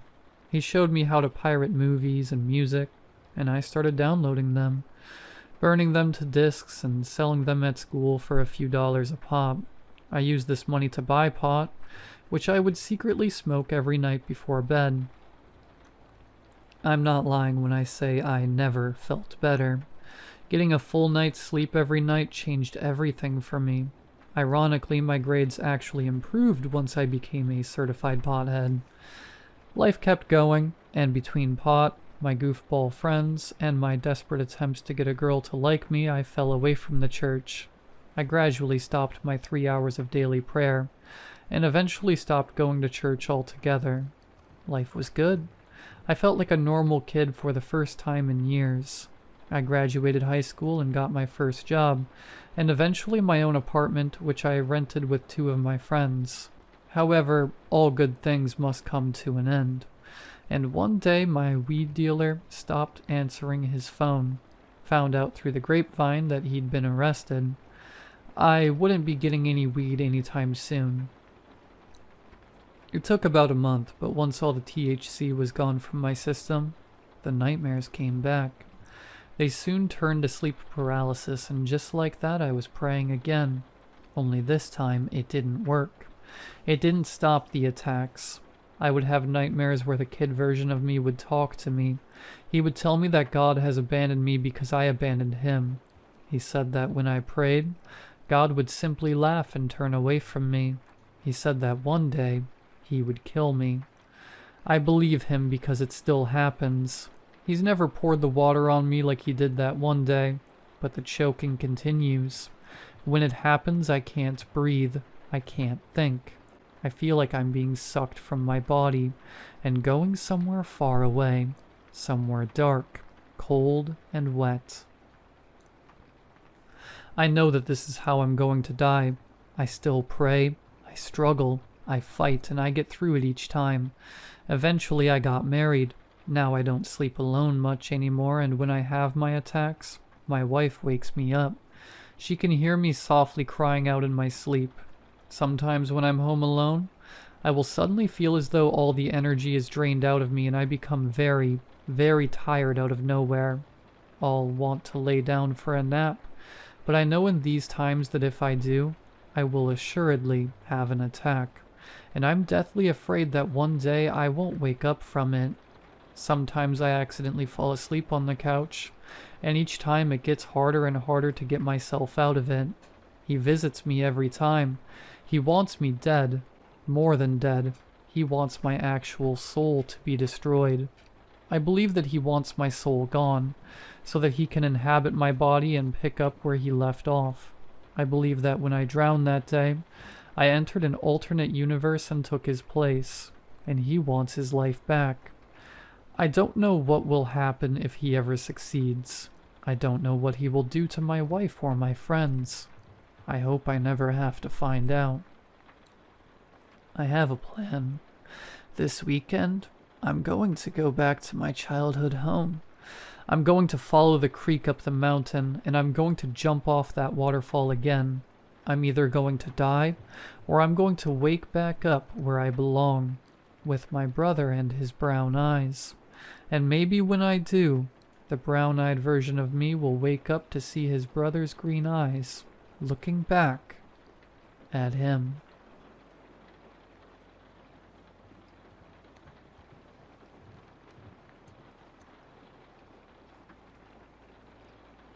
Matthew 7:15. Sat in my attic typing this post, and I've cried all the tears I can cry. I feel sick. I feel terrified. He's downstairs right now, crawling around the house on all fours. I need advice. I need help. Dale was so funny. His smile was so infectious. His laugh that could brighten even the darkest of days. All of this complemented by his gorgeous green eyes and his thick brown hair. He loved the outdoors too, ever since we were knee-high childhood friends. Dale was always the one out from sunrise to sunset, racing around on his bike with the rest of the kids from the neighborhood. Water fights in the summer, snowball fights in the winter. As we both got older into our adolescence, he consistently had a sports meet to attend or some practice he was late for, always armed with a racket, a ball, or even a frisbee in his ultimate frisbee phase. Then we began dating right after university. His degree was in sports science, naturally, and mine was in psychology. When we ended up attending universities on opposite sides of the country, I thought mine and Dale's paths permanently split, going in different directions that the inevitability of time ensures with many friendships. Not us, though. I'd just turned 21. He was 22, and he sent me a message on July 24th. The date is significant, as 2 days prior was my birthday. Dale always jokes how he innocently got the dates mixed up. I have my suspicions he tactically waited to ensure his message didn't get the generic "thanks, means a lot" reply that I was pumping out to all the other friends, sending me birthday wishes after Facebook had prompted them to. Dale thought he was so clever. I suppose it did work. To this day, he keeps up the recurring joke that my true birthday is July 24th. He'll put out his social media posts then. He circles that date on calendars and annotates it with a big Ellie's birthday. Hell, one year he even organized a birthday shout-out on the radio for me, on the 24th. Anyway, I'm rambling. After he slid into my DMs, we began dating. We both fortunately bagged some pretty decent jobs in Edinburgh, Scotland. I work as a criminal profiler, and him as a PE teacher. Edinburgh was the natural pick. We both love the old Scottish folklore, tales of kelpies and sprites, and of course the Loch Ness Monster. Scotland has some of the best camping laws in the world. If you can walk around there, you can essentially camp there. The public have ramblers' rights, with mountains, moors, and forests all within legality to explore and camp. Naturally, dating the man I do, a camping trip within our first couple of months living here was a must. We waited for the warm, or as much as Scotland can offer, May weather, and began planning our route. We'd leave Edinburgh and head west, before driving north. This would take us directly to Galloway Forest, the biggest in the country, spanning over 300 miles. The forest is also a dark sky region, with the country limiting the light in this area to provide more starry nights. This of course creates some beautiful, but dark nights. This might be one of the reasons for the countless stories of mythical creatures and silly monsters that spew out of the region. We disregard this. Dale already had all the camping gear, a tent for us to share, a blow-up mattress, 2 sleeping bags, camp chairs. I wasn't joking when I said my man lived for the outdoors. I looked at myself in the mirror and smiled, my reflection smiling back. Life really does have its way of working itself out. I head out the door with my reflection mirroring my behavior. I got you a wee surprise as well, my love, he said with a grin on his face, as he loaded the second chair into the back of the car. And what would that be? Well, you'll just have to wait and see, won't you? I smiled and gently punched his arm jokingly. He knew I hated surprises. The drive there was long, but the walk after we parked the car up was even longer. Dale insisted on going as deep into the woods as we could, away from the pesky civilization he constantly claimed was such a nuisance. We finally settled on a small clearing amongst the towering oak trees that surrounded us for miles. Dale sat his bag down immediately, unloading the equipment we'd hauled for miles. I also took a seat, but purely to admire the scenery, the peace, the silence. The silence that was broken by a deafening scream. The scream ripped through the air like a knife through butter, the acoustics of the forest making it seem endless, echoing around, making its point of origin or its proximity to us undeterminable. The only sound I could compare it to would be nails on a chalkboard, but with the volume of a sonic boom. I stood up from my perch on the floor immediately, looking at Dale in horror. I could see the slight panic on his face too, a juxtaposition of his typical calmness in stressful situations. "Babe, what was that?" I asked him with a mix of fear and anger. He paused, his eyes still scanning around the trees surrounding us hopelessly. I'm sure maybe a fox, or something." A fox?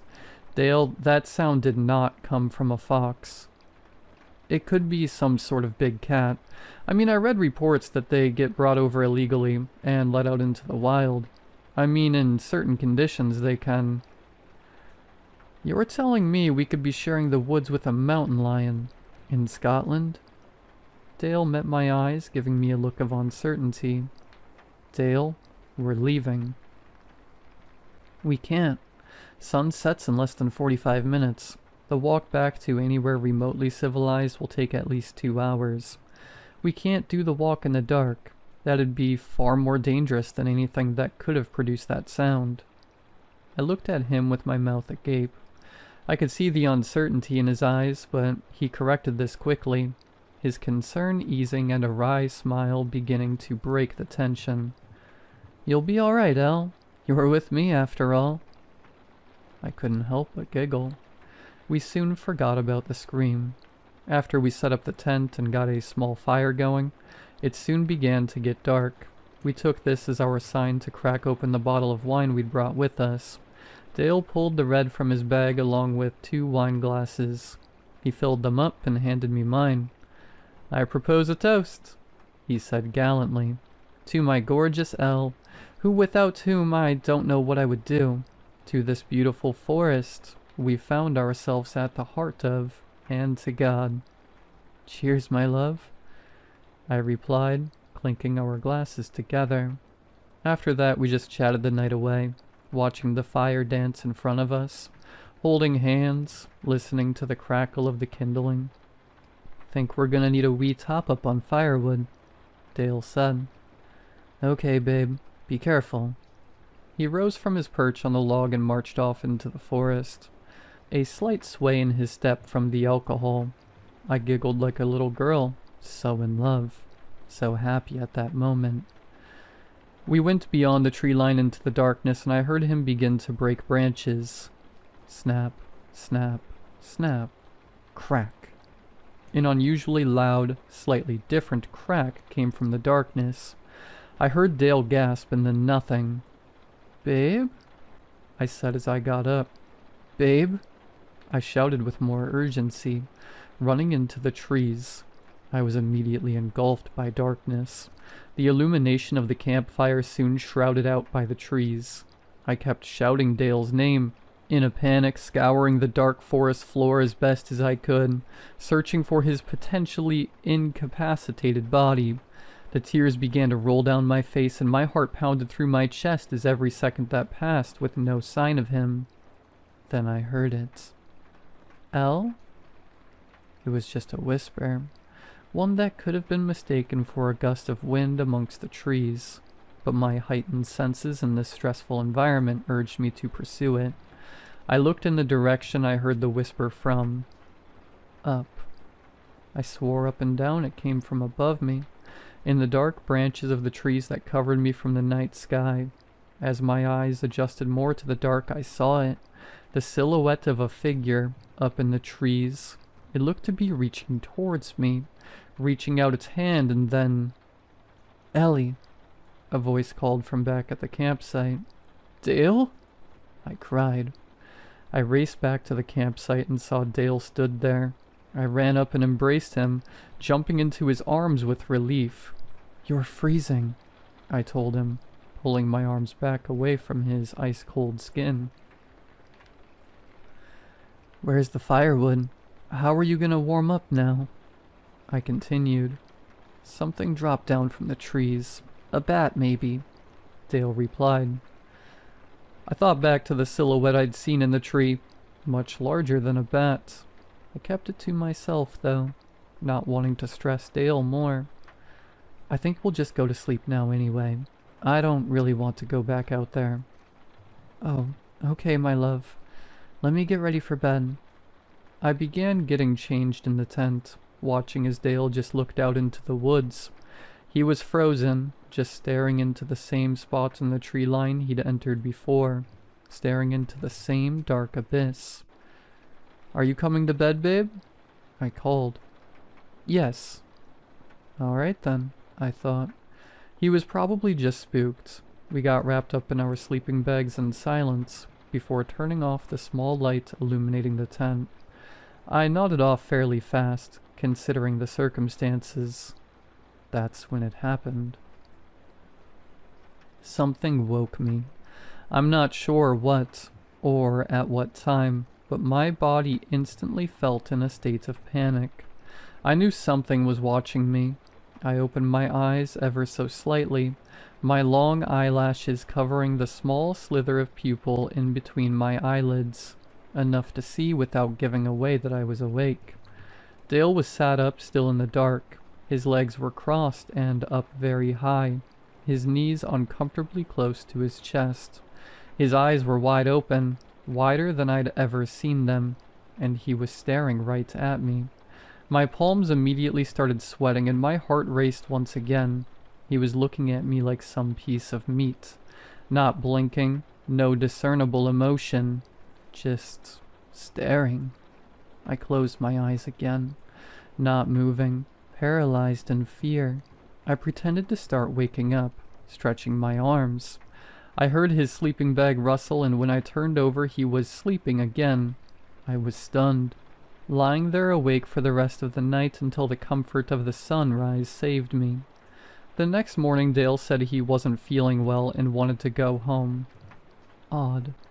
The man spends every minute of his life outdoors and all of a sudden wants to pack up and leave. I didn't argue, instead beginning to pack up the stuff with him. The walk back to the car was silent, so awkward. Occasionally I'd turn around to catch Dale lagging behind, staring at me again. Every time he saw me look, he'd avert his gaze to somewhere else. Once we got back in the car, Dale complained he was too tired to drive, that he just wanted to rest in the back. I reluctantly agreed. He knew how much I hated long drives, but I suppose if he wasn't feeling well, I should probably cater to him. "What's wrong?" I asked him. "I just want to get out of the sun. I hate being outdoors," he replied. This was odd. I hate being outdoors. He must really not be feeling well. The whole drive he maintained his newfound unnerving stare. I could feel it now, burning into the back of my head. I could almost sense a feeling of danger. Every muscle in my body screamed at me for the entire car ride to pull over and run, but I didn't. And nothing happened. Yet. We got back this morning, with Dale taking himself off to bed almost immediately. I sat downstairs worrying about him. What happened to him out in the woods? Did he really just get ill? Why has he been staring so much? I decided I had to confront him. I marched up the stairs and placed my hand on the doorknob, preparing myself to open it, but I heard him scurry on the other side, as if he was hurriedly getting out of a compromising position. I opened the door to see Dale sat on the floor, his legs crossed and his knees uncomfortably close to his body once again. "Is everything okay, Ellie?" he asked. "What's going on with you? You've been acting so strange since the camping trip. Did I say something? Babe, please just be honest with me." "I'm fine, babe. I'm just tired." He smiled and chuckled. I looked at him closely.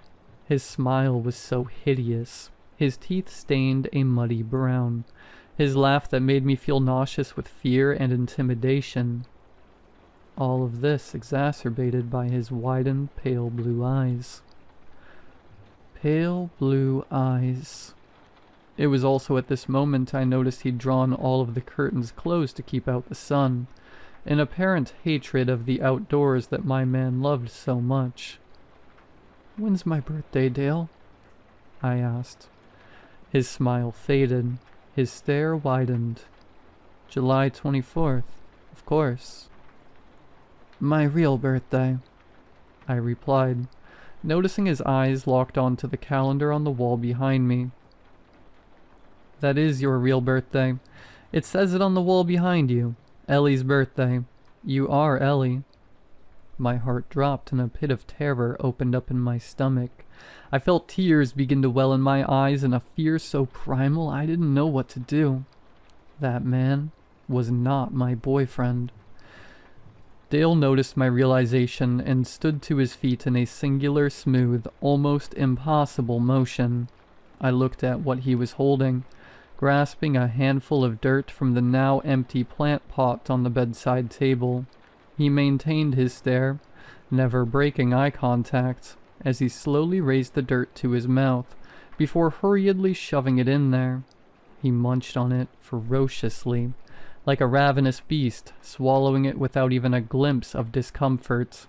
He licked the dirt surrounding his lips, savoring every morsel. "Go to the attic," he pointed up.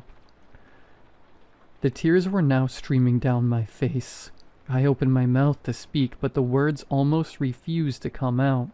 I slowly turned and obliged, feeling his stare piercing the back of my head as I pulled down the stairs to the dark attic and climbed up. I barely reached the top when I felt them slam behind me. Darkness. I sat there for a moment, just thinking about what had transpired. Had I really just seen that?